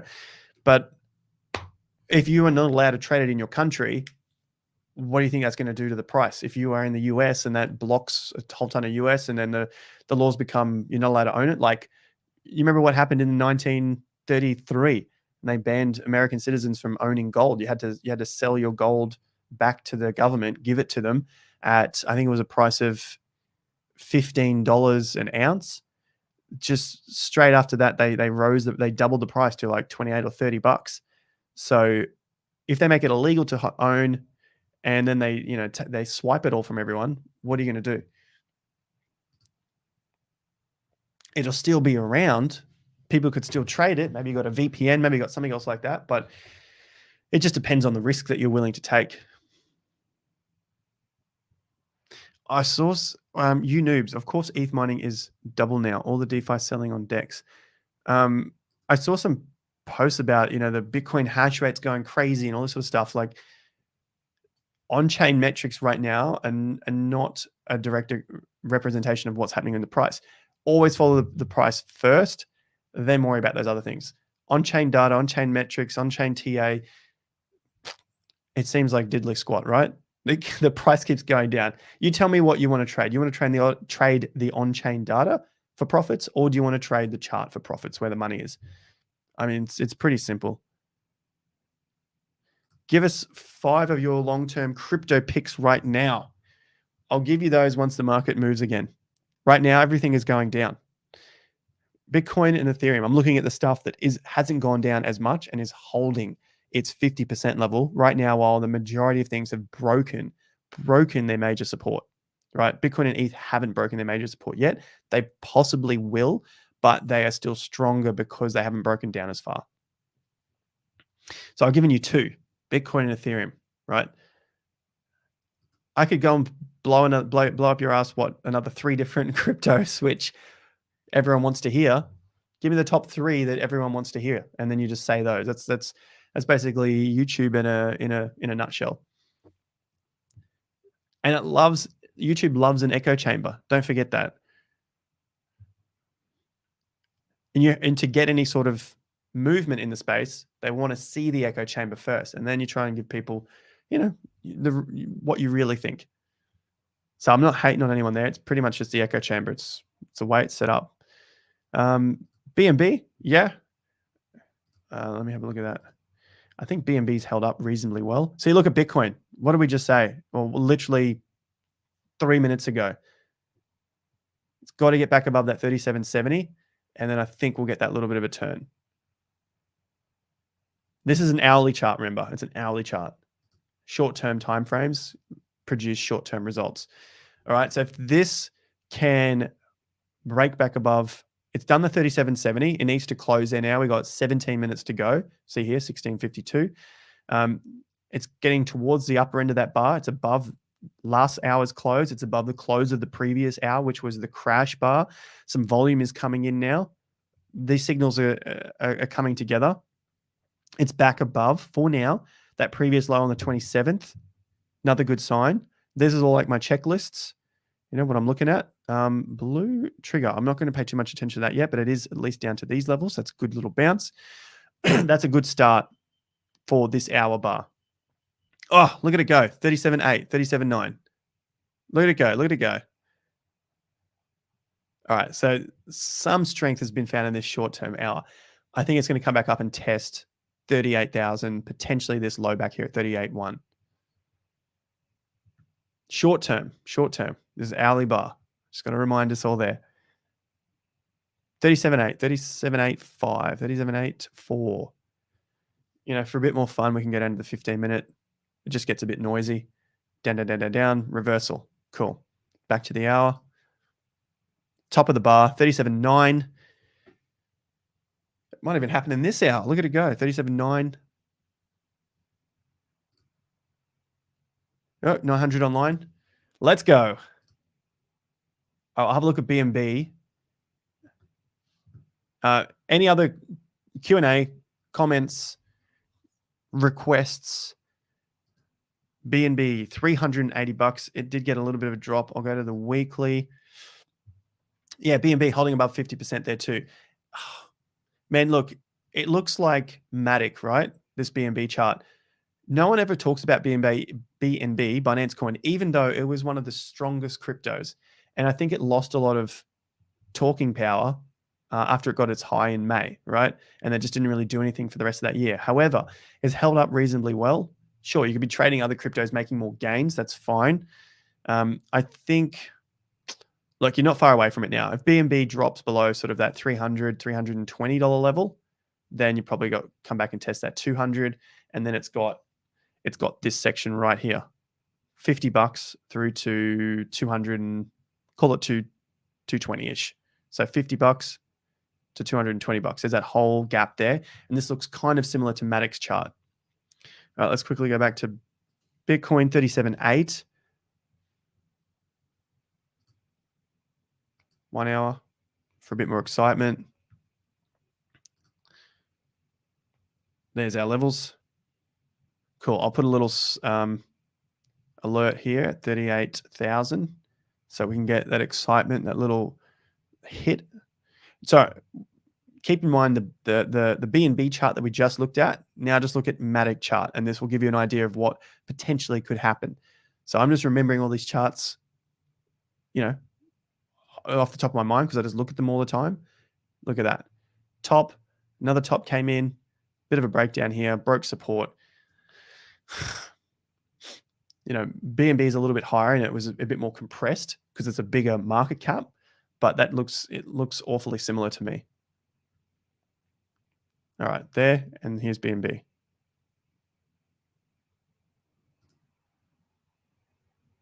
Oh, this even got a lower top. There you go. All right, let's go Binance. Bitcoin, 37.9.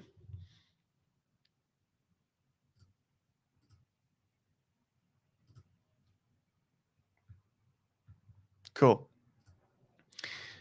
I want to buy, but I'm hesitating for whatever reason. I mean, go back to your plan. Does your plan say buy whenever you feel like hesitating? Probably not. XRP, quick review. It has been a disappointment for 2021. There's your quick review. Pump Life, XRP. I mean, wow, 59 cents. Poor bastards. Oh, another lesson. It's a day of lessons. Never, ever post this on your computer screens. Post it on your screen somewhere. Are you writing this down? Never, ever follow a channel that specifically focuses on one crypto. Never. Or stock for that matter. Talking point, Tesla. Never, ever follow a channel or an influencer or anything like that follows one asset. It's pretty straightforward when you think about it. Sure, they might have a bit more information because they understand the project a bit, in more detail in terms of fundamentals. However, guess what? They are going to be so biased to one side, it's not funny. That it doesn't matter to them because they're making money from the views. In the case of Cardano, they're making money from the staking pool. In the case of Tesla, they're making money from, oh, there's another alert that came up. Case of Tesla, they're making money from the AdSense and the community of people that enjoy just being Tesla fanboys. There's nothing wrong with it. There's nothing wrong with it. You know, if that's what you love to do and you just love it so much, all I want to talk about is Tesla, great. But they're only going to see one side of it, and they just think it's always going to be like that. I think Tesla's great. I think Elon's great. I think all of that is great, you know. But I don't think these guys are probably going to take profits. It's basically turned into a religion. If you're following one, you're basically a religion. You can call yourself a science or whatever you want, but you're a religion in that case. XRP, hot garbage. You know, it doesn't. Just use them as trades. Just use them as trades. There's nothing wrong with them. Just use them as trades. Just don't be focused on one thing. Why do people keep saying ADA is a scam? Also, what are your thoughts on Telcoin? People say ADA is a scam because nothing happens on it, and Charles just talks a big game. I don't think it's a scam, but it's definitely not making the money at this point. It's definitely not doing anything. METIS. What has METIS done? METIS has fallen. Guess what? I think I posted this the other day too. METIS is that crypto that is connected to Vitalik's mum. You know, look at this thing. This is a Lowe's resistance card. You can see it goes to 0 from the peak, 50%, $160. Rejected, rejected, rejected, rejected, crushed. 50% level. Learn how to use them. TIA Premium. Links in the top of the description. That's for Patreon over there. Get a bit of a feel for us. If you want to go further, there's the education. Like this was the talk. Bitcoin made it to 38. Cool. So I'm going to put another alert on here, see how far we can go. I'm looking back. Where are these lows? $30. All right. Let's see if we can get to $30 for Vitalik's mum's crypto project, METIS. You know, I'm going to bring this alert down. Where am I? There's the top of this week's bar at 67. You know, for some nice round numbers, I'll bring it down to $70. Right. I haven't seen the market bottom yet. I want to pay the premium. Remember, I talked about that earlier. I want to pay a premium if any of these actually take off, meaning this can go down, sideways, waiting. All right, we got a confirmation. I'll pay a higher price for confirmation. All right, Telcoin. Look, I'm pretty sure it's, if I have it here anymore, Telcoin it'd be probably crushed. What is it? 0.4 of a cent. Let's bring it in. There's crushed. That's what crushed looks like. All right, that was my previous support. Let's bring this down now to this line. Oh, we're on the previous tops here. And if we go on log, I mean, I don't know if that's even going to hold up. It could even get back down to less than a, well, I don't even know what these numbers are anymore. It's 0.4 of a cent. Oh, it's only at these tops. There are those lows. That's 0.2 of a cent. Here are the previous tops. That's 0.127 of a cent. And then 0.07 of a cent. Not even 0.07 of a cent. All right, so there are some previous support levels there. All right, how far is this thing down now? There's the top. It is down 94% to those lows. It's 96% to these lows and highs, 98, 99%. Very, very possible. So currently it's at 94%. That's 99%. There's 5% difference from the top. However, from the current price to that price right there, you're looking at another 80 odd % down from the current price. Make sense? Did I put that? Oh, I'm an idiot. All right, let's have a look again. Here we go. Tell. All right. Tell getting crushed. I'll just show you the percentages down. It's currently at 97% down. Here are those previous levels I looked at. There's a top. There's another top. 99% down, right? It's at 94. It could go to those levels, 99, right? That's only sounds like 5% from the top. But if you go from this current price to those levels, that's another 90% down. So if you held from this point to that point, only if it gets there, that's another 90% loss on whatever it is you're holding. So maybe you had $1,000 at the top and it's currently sitting at $100 because it's down 90%. If it falls another 90%, you'll only hold $10. So $10, $100, maybe it doesn't mean anything to you, but that's the numbers. That's tell. Thank you for the super chat. Sorry about the not Hopium. Yeah, I did that earlier. Here you go. This is what it looks like without this light on. There. Let's do it without the light on so I don't have red ass eyes. 99% loss on an altcoin is okay. Y'all's Polygon MATIC crushed. Double down. Phantom Wallet is down. Solana. Wow. Let's have a look at Solana. Screen. Yep, I got it. Here we go. Let's look at Solana. Who's still buying Solana? We're up 2%. Log. Let's put it on the hourly just for a bit of fun. So it's dropped to $81, now at 86. A little bounce. Little short-term bounce. Hourly, on the hourly chart. So there's my take on Solana. It's broken the 18th of April. This bar looks okay for now. See this big one? We've got a little bounce back. The support for Solana, which we looked at earlier in the stream, 77, 78. That's that previous low. And then the Russia invading Ukraine low. So the Russian war low is at $75. So let me get my... So I put an alert at those prices. I got it at 74, see if it breaks down. And then my upper price is not here anymore. I don't think it's going to make it back to that level. I'm going to put it at around $95 to see if Solana can get back above the breakdown, right?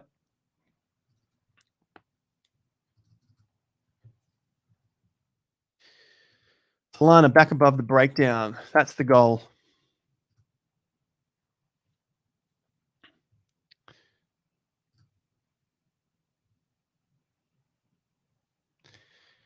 I hear that a lot. It doesn't bother me. I'm in it for the long term. I mean, the Hopium, let me give you the Hopium here. The Hopium is you have money ready to go when the market lows and turns around. That's the Hopium. You have some money left over for that. The next part of the Hopium is you get onto cryptos which haven't already boomed, that have a strong hope coming in the backside for them. The majority of these coins, of course, in my own personal opinion here, I think that a lot of these, unless they are long-term players, are not going to see great big prices in the next cycle. If Solana is one of those cryptos where it's developed out and it makes it, I think it'll hold. It has to hold a major low support level and then start to work its way higher. So, I mean, if Solana gets to $500 a coin, right? 500 per sol. It's at 86 now. I don't know if I want to, for a risk reward, do I want to dollar cost average in now to get to 500? I mean, what is that? 500, I'm 86. It's like 5 or 6 times. Is that what you're in it for? Or do you think this is going to go to $1,000? You know, if this got down to 20 or 30 or $40, you know, $40 here, that's half that point. It's half of the value of what it is now. And then that would make it not a 6 times return, it'd make it a 12 times return. So that's looking a little bit more attractive to me. And I think that's what you'll find with a lot of investors, is that that's what they're looking for the gamble on these altcoins. I don't think smart money is gambling on these altcoins for a 5 or 6%, a 5 or 6x return. I could be wrong, but I doubt they are. Think of Solana, for example. Smart money is getting in here at $1 or $2. You know, you even had that tweet from SBF, from Sam Bankman-Fried, the guy who loves this, the young billionaire FTX founder, Alameda Research founder, co-owner. I don't think he's playing these games for a 5, 6x return. I think he's playing these for hundreds of X return. That's what they have to do, because a lot of this stuff will not work. So, although I think it's a good project and I think it'll potentially work from what we can see, even though shit keeps breaking on it. I don't like the risk reward on Solana at $80. And my thesis is, I could be wrong, and I'll know if I'm wrong because I'll see the premium come back. I think there'll be a lot of smart money that's not interested in it just yet either. All right. But again, I'm ready to be wrong, switch my position. If I see it start to hold $70, $75, break back above 110 to 120, and then start to form a high from this point. Make sense? So it doesn't, when I see that, like, it doesn't bother me. I'm in it for the long term anyways. The way I like to trade, I want to keep the money. I'm not going to leave my money in there and just watch it just bleed away. If it's a significant position, if it's a tiny position, I don't give a shit. It's not going to do me any favors later and down the track anyway. Then, why am I even wasting my time?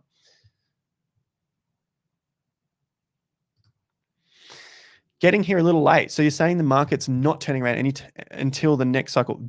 For crypto, yeah. Crypto's broken down so far. But it's still looking pretty good long-term for Bitcoin and ETH, And in terms of cryptos,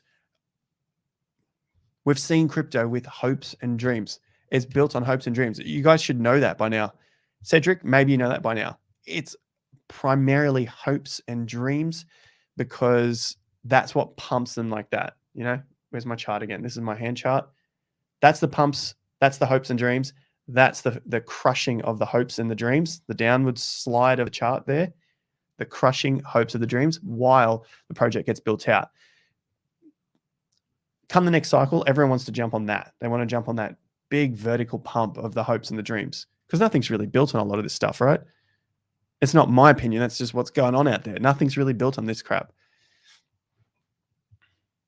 If you don't need the money now, leave it be.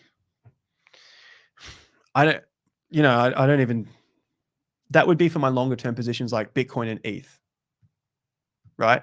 But for personally, all the other altcoins, probably going to go down to 80, 90% dumps over the course of this year. I'm not saying just today in today's video, right? It's not obviously not today, but over the course of the year, probably going to go down that huge percentage. And I don't even know if that money's worthwhile in those coins. That's what I did in the 2018 bear market. Shuffle out of those positions, look for something else that might actually have the potential to move up, which hasn't had its hopes and dreams crushed yet. Like, ADA has again, and Solana and all the rest of them, right? Because there's nothing built on a lot of stuff. And even if it is built, will it get used in the next cycle? What coins do you believe in? Do you most believe in? Oh, I'll have a look at that. Sorry, I've got someone's super chat here. Thanks for the super chat, Baron. Thank you for the thoughts. Happy Sunday from Florida. Cheers. Will Bitcoin go to 1 million? I think we'll know that come the next peak. I think Bitcoin's got another peak in it. And if the cycle turns down, the real estate, the stock market cycle, that turns down, no chance in hell Bitcoin will go to 1 million by 2030.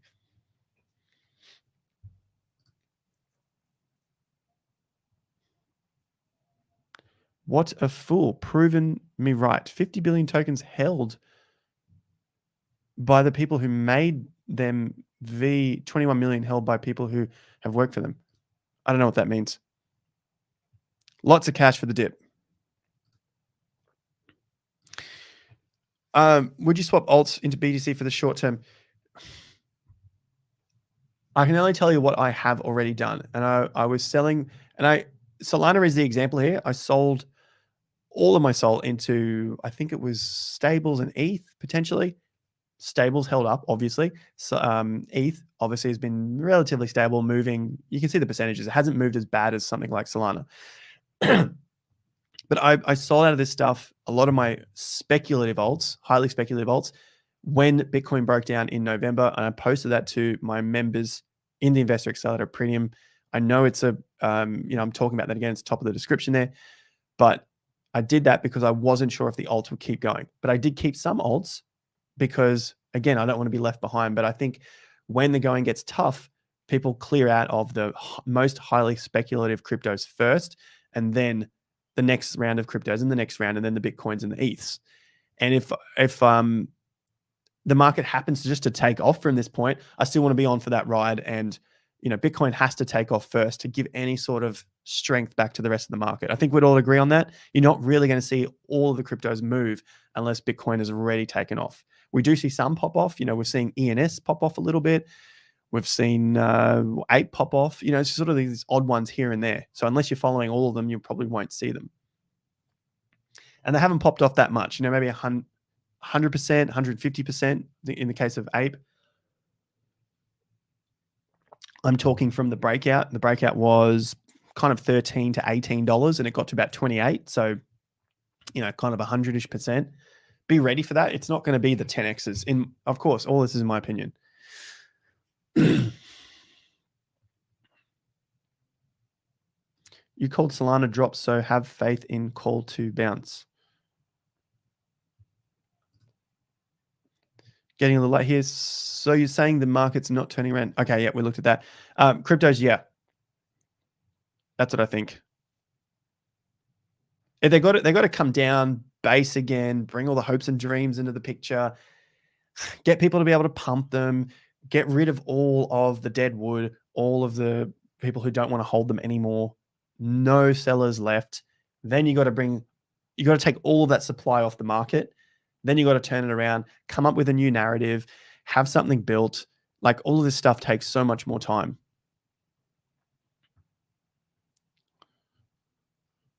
Chainlink, that's an interesting one, isn't it? I got out of that a long time ago. It just, the chart kept breaking down. And even though I saw there was, I think, there was some people talking about buying Chainlink because it was at a low risk ratio or something.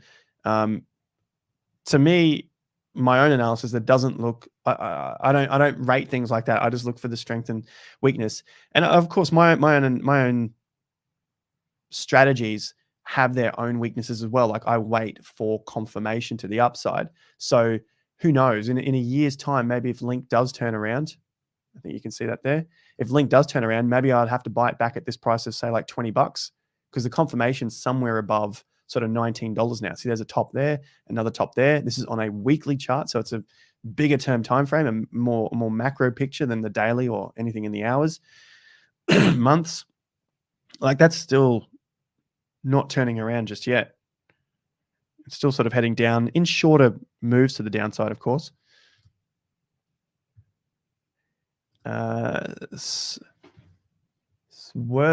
Swervenerve, did I get that right? Canada, thank you so much. Love your channel. Love your honest and truthful opinions. Respect. Thanks, mate. Thank you. Wow, Link is $11. See, no, all these cryptos have got crazy numbers on them that no one would have believed in middle of last year or late last year, or even early this year when the market was going down. You could say it because you're like, yeah, look at that. This just looks like where support is. It looks like there's support here, about $9. Even if that breaks through that $9, or, well, I'm pointing at the screen now, you can't see that. About $7 are those lows across here. $8, $7.20, $6.80. That tops $8.90. So if it breaks down from that, the next level is down here at $4.70. Not saying it's going to get there, but this is just looking at it from these peaks. Look at that massive reversal in May. Weak bounce, and it heads back down. I think it's probably going to go somewhere down there. There you go. There's 90% down to $5 because it got to 53.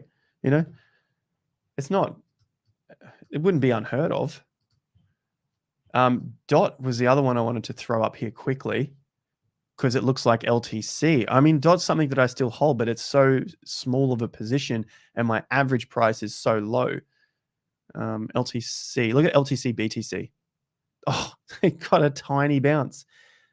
That is not what you want to be holding. Down and down and down and down and down and down and down, just down into oblivion. It's nothing. I go zoom in, it kind of looks, oh, wow, look at this little bounce. But you zoom out, It's been one of the worst cryptos to hold in history. A crypto that's still going, XRP, it just broke down a little bit. XRP, BTC, look at this chart.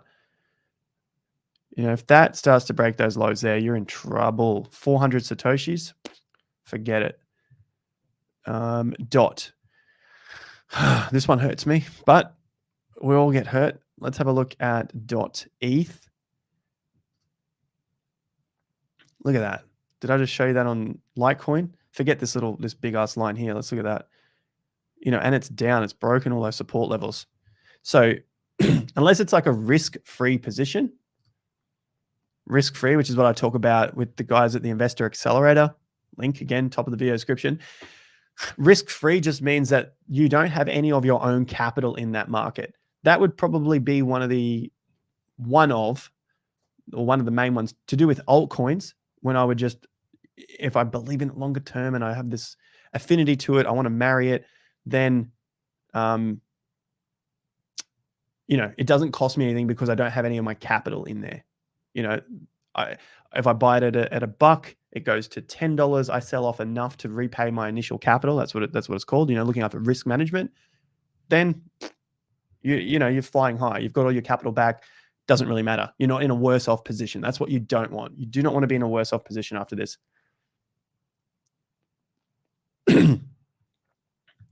All right, I got everyone's super chats. Thank you so much. AVAX is looking down as well, crushed.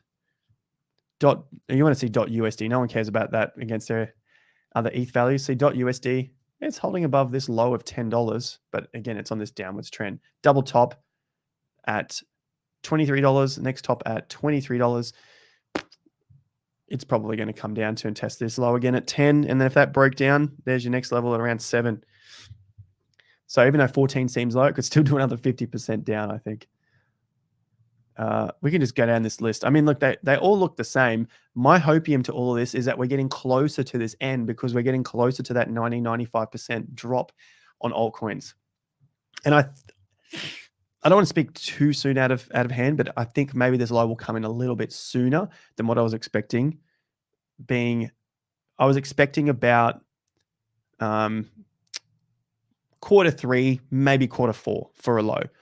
But we might see a significant low, and then we'll see the market bounce and then get that higher low into Q3 or Q4, to round out that 4-year cycle. So I just had a look at DOT and explained specifically about risk management. I see Bitcoin holding above the trend line, connecting Jan, Feb lows, wicks. Isn't that supposed to be a good sign, given it's relatively holding better than NASDAQ? It is holding above those levels, but it's not really any sort of significant support that is coming in at this point. If we do see a nice bounce, it'd be lovely to see it bounce and get above Bitcoin. All right, on the way down, AVAX, $58. You see it here. This is on a log, but there you go. Look at that. I got my alert here at $50. Probably gonna break through that at some point. Next few days, next few weeks. All right, I'm not saying overnight. I know people expect it to happen straight away, but yep. Anyway, breakdown of that. And you got your next levels around that sort of 33. So between that level, that's what you'd look for. 150 could come all the way back down to here, 19 or so, 20, because there's your 80, 90% down. Shoot me if you want, whatever. It's happened to like 99% of these cryptos. As for Bitcoin, what does Bitcoin have to do? We just got to 38K a moment ago. Yeah, I see what you're saying, that upwards trend here. I think I might have it on this chart. No, I'll put it on. Low. That's what people are looking at here. A bit of volume, but it needs to get back above 40K. You can see those levels. I'll look at this chart. 38. I'll clean this up. So I said earlier in the stream, I think we saw a lot of cryptos get crushed just in the last few hours because they broke down, or Bitcoin broke on the daily, the 26th of April. It just triggered that, and I think it triggered a cascade of stop losses for the rest of the altcoins. So that's my views there as to why this happened today. And it's a weekend, we could see a comeback, and we're seeing that at the moment for Bitcoin. Daily, it's starting to creep up. It's at 38K. The halfway point here, I'll get rid of this because this was the rejection. I'm going to get rid of this box again.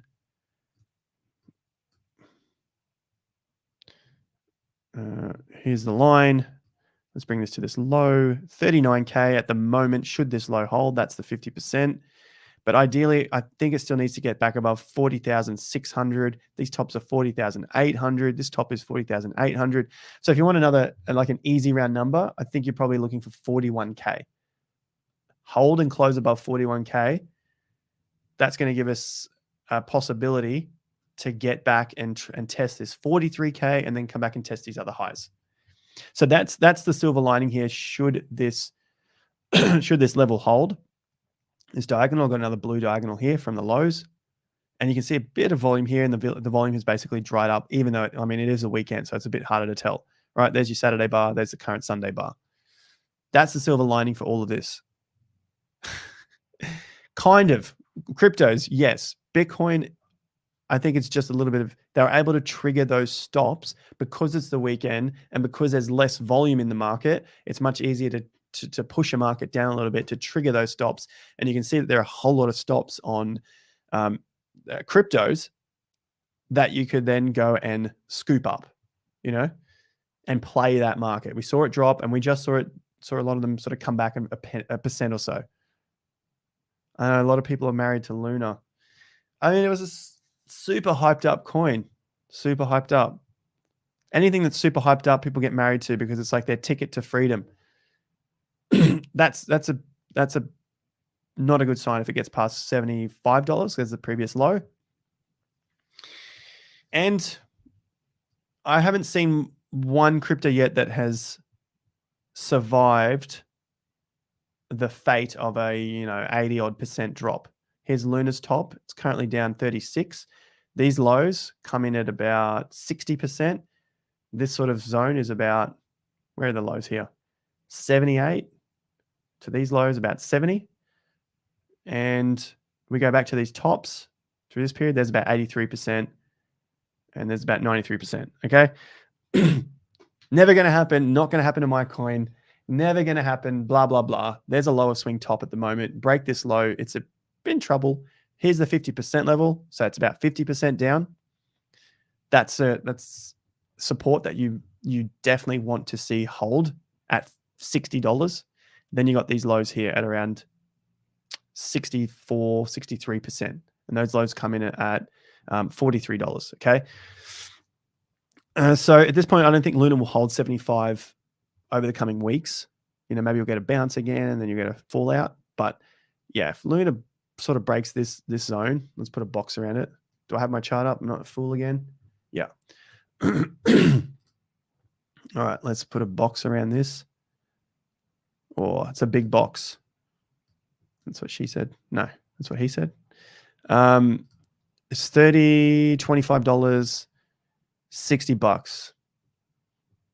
It's a big zone there, but you got a lot of overlapping. So that could be some safety. But yeah, I think probably going to test around that $60 at least.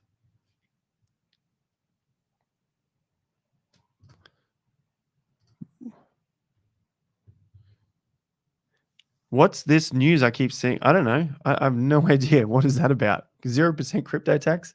Someone fill me in before I head off. Old mate, under complication, named his dog Luna. I met a guy at a cafe on the weekend, Thursday last week. He named his dog Luna, and he runs a Luna staking node or something. He had a Terra cap on. What was his name? All right. Terra cap, his dog with Luna. Loving it.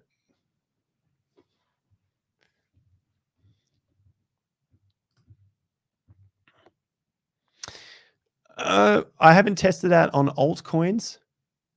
I've tested it on Bitcoin. It seems okay.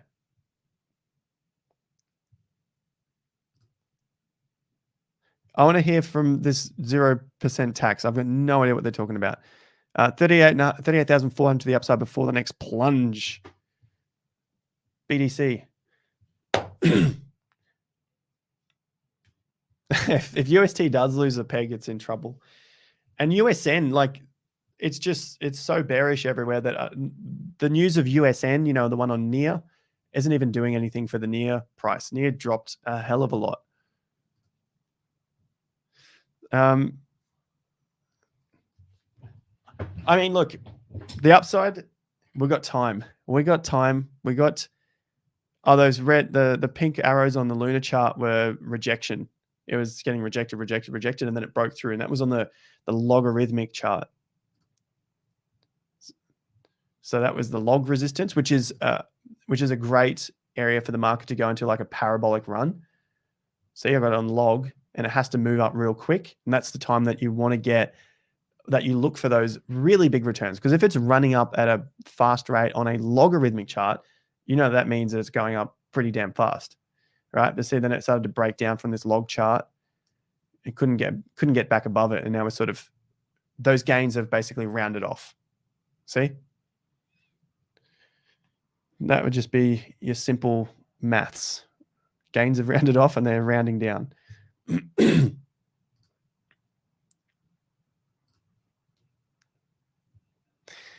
Yeah, FTM got a massive rap. I think I saw it on Banter, and they were going on and on and on and on about FTM. Fundamentals, they're okay. I don't know much about it. TA, fucked up. Sorry. It got destroyed. Just look at the TA. Look at the price. Look at the price. Look at the price.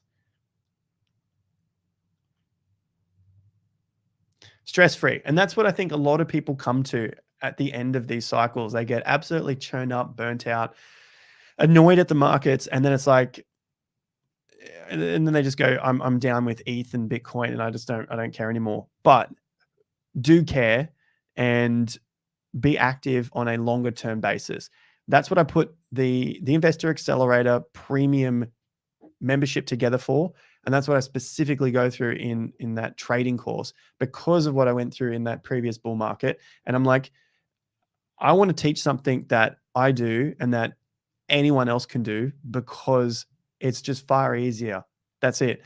Some people want to trade. That's great. And Michael does trading, my brother. He trades, and that's why I started. But looking at what happened in that last cycle, I mean, it's so much easier, because then you don't give a whole lot of your energy and your stress to the market, and you can use that energy to go and make money somewhere else. Set up a simple plan that you can just dollar cost average into at some significant times, not just all the time. I like a significant time, say under 35 grand, that could be a simple dollar cost averaging. Whereas some people are just like, I'm just going to buy every week. And you're like, why am I going to buy this thing when it's at peak greed, peak market interest? Like, why would I do something so stupid? I could save those few weeks and put them into the market at a lower price.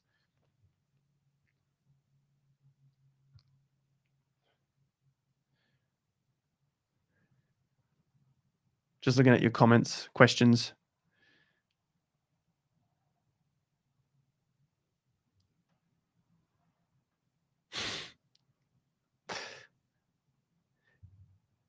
Have you liked? Check out the links in the video description.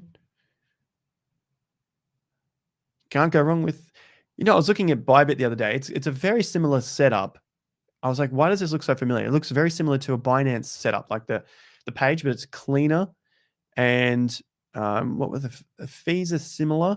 They're not that far off. I think it was like 0.1 and Binance is like 0.075. So it's so similar in terms of a fee. It's no KYC, and it essentially reminded me of what Binance used to be. Binance, when Binance came out, it was no KYC. It was just get on there and you go and trade whatever you want. And they've obviously gone to say, we want to get bigger. So therefore they're going down the regulation paths and getting their KYC and all that stuff set up. Bybit is good. I shorted SHIB.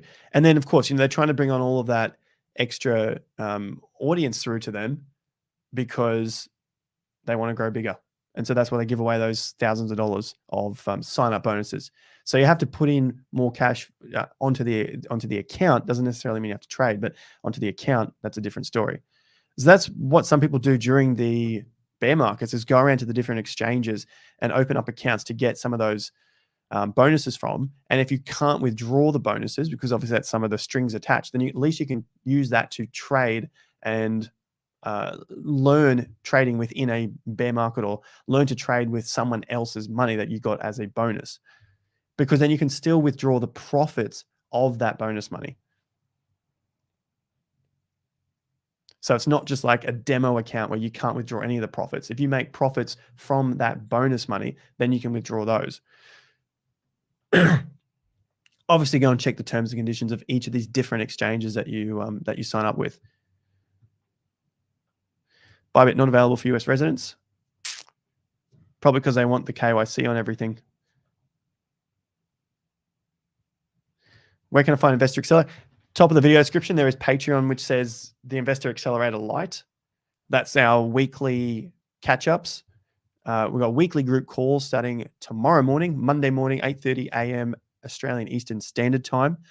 And then we put up exclusive posts throughout the week. Michael has a crypto trading segment that he posts about, I think, twice a month. I look at, I've got my altcoin portfolio, which will be posted up in the next couple of days because it's the start of a new month. I've got my $1 million retirement fund portfolio, which I'll post up this month as well. It needs an update there. And then there are quite a few tools which we use that are also there that you can get from the Discord group. So setups of the worksheets, different worksheets that I use for that retirement fund portfolio and those sort of things. So there's a lot of info in there. And then, of course, the weekly group calls is what we do to keep in touch with the members and, of course, the markets on a very regular basis. At the moment, it's $49 a month, but if you do annually, then it's 16% off that. So it's like 2 months for free. It's the first. Yeah. Probably sign up tomorrow. You'd get check the dates, because it's obviously an American company. I'm in Australia here. So you want it to be after the 1st.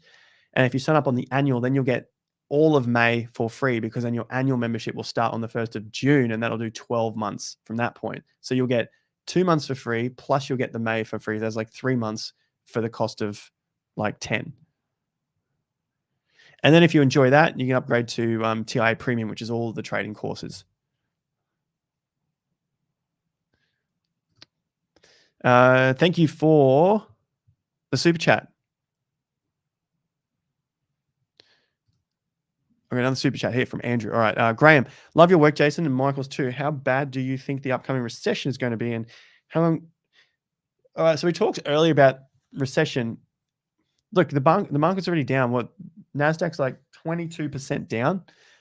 I can't see it getting that much worse, but I don't even think we'll get a recession this year.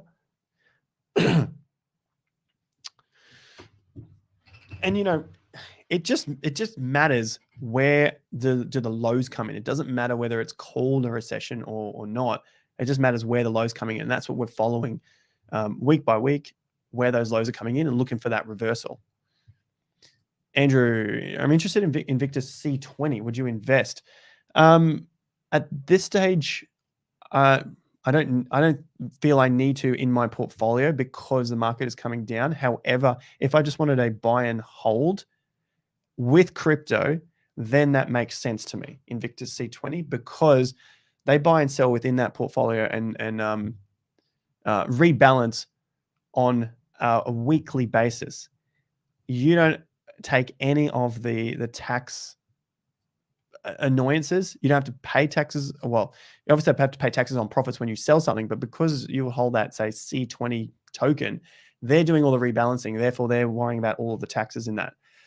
So I like that as a simplicity investment, say, for like a longer term portfolio. So if something drops out of the top 20, like Luna, then it's going to show up. It's going to be taken out of the portfolio. I think it's a great one for people just starting out. You don't have any of the stresses, but I can't give financial advice on that. That's just the way I see it and what I would use it for. Love your work. No, come on. Losers on XRP. Be smart, people. There is a reason it never hit all-time high last cycle. I know they'll say the reason is the market's been kept down by the SEC, yada yada yada, and it should have a little pump. But the lower the price goes, then you got a bigger upside pump. Dangan, I don't think so. Hoi, yeah, Hoi Dangan. Look at the 3-day. No, I look at swing charts, and playing with a 3-day or whatever day, I don't think those charts really are very useful. Like, it needs to be a swing chart, not necessarily just put it onto 2 days, because it doesn't give you the same data. Like, a swing shows you stuff. And we've got this tool coming out soon. We always say soon because the problem is setting up different payment processes for it. Like, there's always something tech related, but this is the swing tool. It's just not available yet for the public. But I'll look at this as a swing tool. And the other thing I want to get set up with it is the 2-day. So I could set up the settings here and change it to, like, I wonder if it does the 2-day. No, so that just makes the thickness bigger. But if you can change it to 2-day, that would be real interesting. And so that's what the tech guys are working on as well, because this is all rule based that will have to be implemented itself. Like, we have to create that because there's no tool on TradingView that does this. Zigzag is not the same thing. Not the same thing.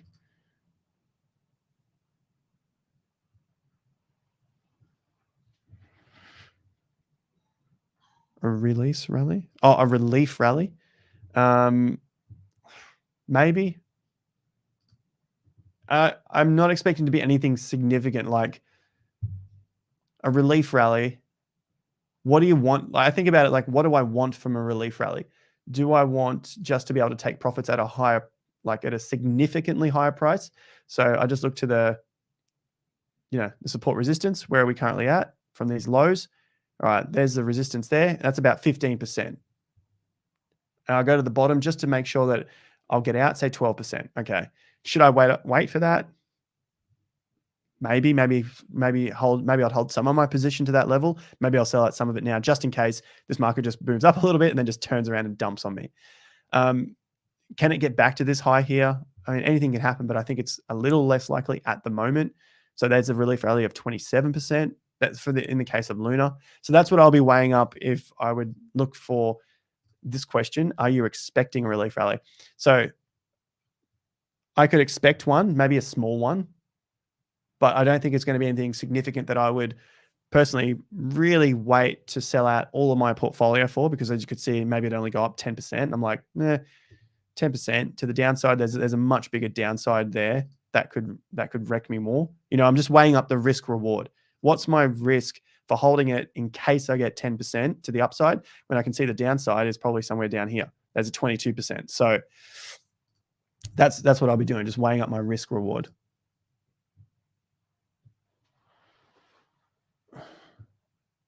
I think you've got a liker here. Anna the Rebel. That's why you can't have your profile picture as a female unless you're a guy using a female's picture. Crypto is global, but annoyingly affected by the BS going on in the US. It's where the most money's coming from. We all learn from the past, and hopefully we can do better in the future. Exactly.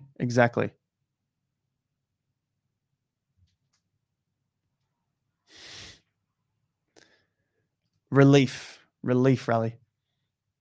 I don't know if Anna will show her face again now. Diesel, go buy some sats. JP, my shout. Thanks. How many sats would we get for 15 Aussie bucks? It's like 11 or 12 USD.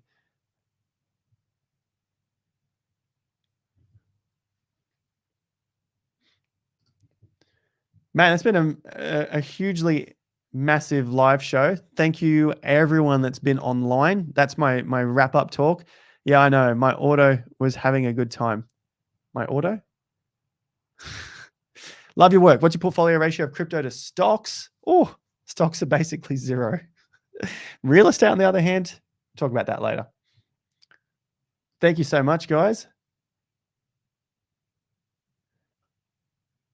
You perverts. It's either a chick on the other end of this or a white knight.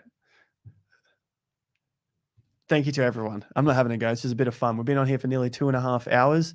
Marathon live stream. We haven't done a live stream for just over 2 months. So it's been great to get back on and see everyone again. Peaked out about 1,000. You can see that the numbers have really dropped over, these last 12 months. Market has left. You're here. You're some of the last people here.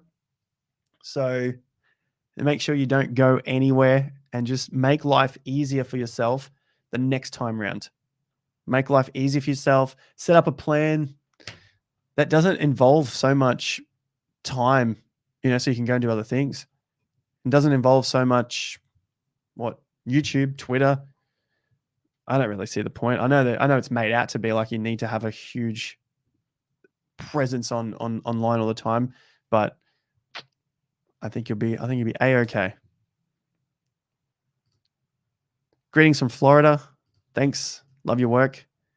Great live stream. Catch you in the morning at the weekly TIA catch up. I will see you there. Last people standing.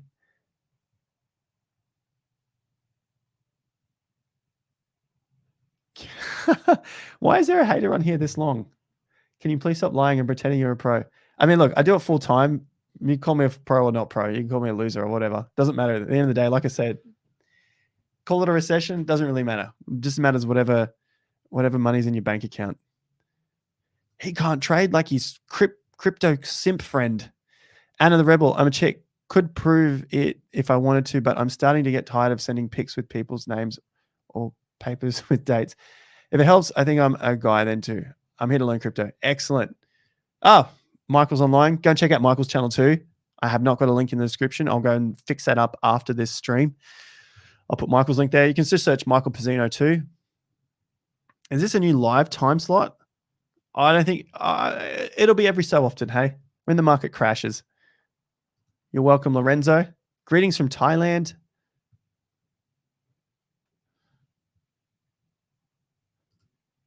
Send us a pic. I've been following Jason for a long time now. Excellent. Thanks so much. Simps, I have to try and get Eric back online for something. Your TA live streams Monday morning, 8:30 a.m. Australian Eastern Standard Time. Put that into your Google and you'll figure out whichever time it is in Canada for you. 8:30 a.m. AEST, Australian Eastern Standard Time. Simps, I want to get another one this week, but Eric is a very, very busy man. Thanks for all your knowledge. I'm down with you. Crown, Ben, and Savvy. Buying the dip, family greeting times. El Paso, Texas. Excellent, Antonio. Did we even get there? I don't know. I see it's still 7:50 online. Everyone's just like enjoying chatting. Annie, is this a female? Phil Anderson event was amazing. We had so much fun there. It was nearly got about 100 people. That was pretty cool. People coming from interstate, and we're just there all afternoon, 1 till 5 on the Gold Coast on Friday afternoon. We'll have a recording of it, and that'll be coming out. I don't know, maybe in the next week or two. So that'll be available for purchase as well. There's a lot of good information in there, and it was pretty good, very, very good. Looking over the next sort of 5 to 10 years. Good morning, Singapore.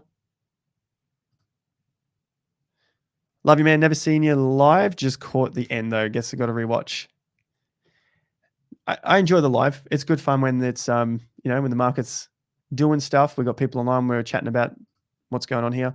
How much does a TA go into property market in Australia? What can we say? It's pretty similar in terms of the cycle because it's a longer term cycle. However, the property cycle relates to like everyday events, stock market, the economics. So that's the sort of stuff that we go into because there's so much negativity that gets pumped out day in, day out that it can really throw you off what's happening in the cycle. So right now, 2022, recessions, interest rate rises, inflation, all of this negativity, but it's not, I don't think it's not affecting the property cycle right now. There's still the possibility of further upside, right? So that's what we go into on a regular basis just to get an idea of what we're what we're seeing in the market and how we are playing it ourselves. How much is it? Yeah. People still want FTM. Sold off like 100% in the middle of the drop. Nice one. Bought some of it back at the lows, and now I'm just waiting. Who's really a fan? I know we got like 700 on. Will you hold your crypto SMSF once CBDCs come in? I guess I'll have to wait and see what the rest of the market is doing. You know, like my SMSF retirement plan goal is about, at the moment, was about $1 million. It peaked to about 400 something, 450K. I think it maybe is at 250 to 300 at the moment. So I'm planning to add more. You guys know as members, and I'm setting that up. So when I see those targets get met, I'll go towards that, reinvest more, and then I'll be able to adjust what my next target is, whether it's still the same, and then have a look to what happens within the economy, what the government's looking at doing come later in this cycle. So I'll be able to answer it later then. I don't have an answer for it right now.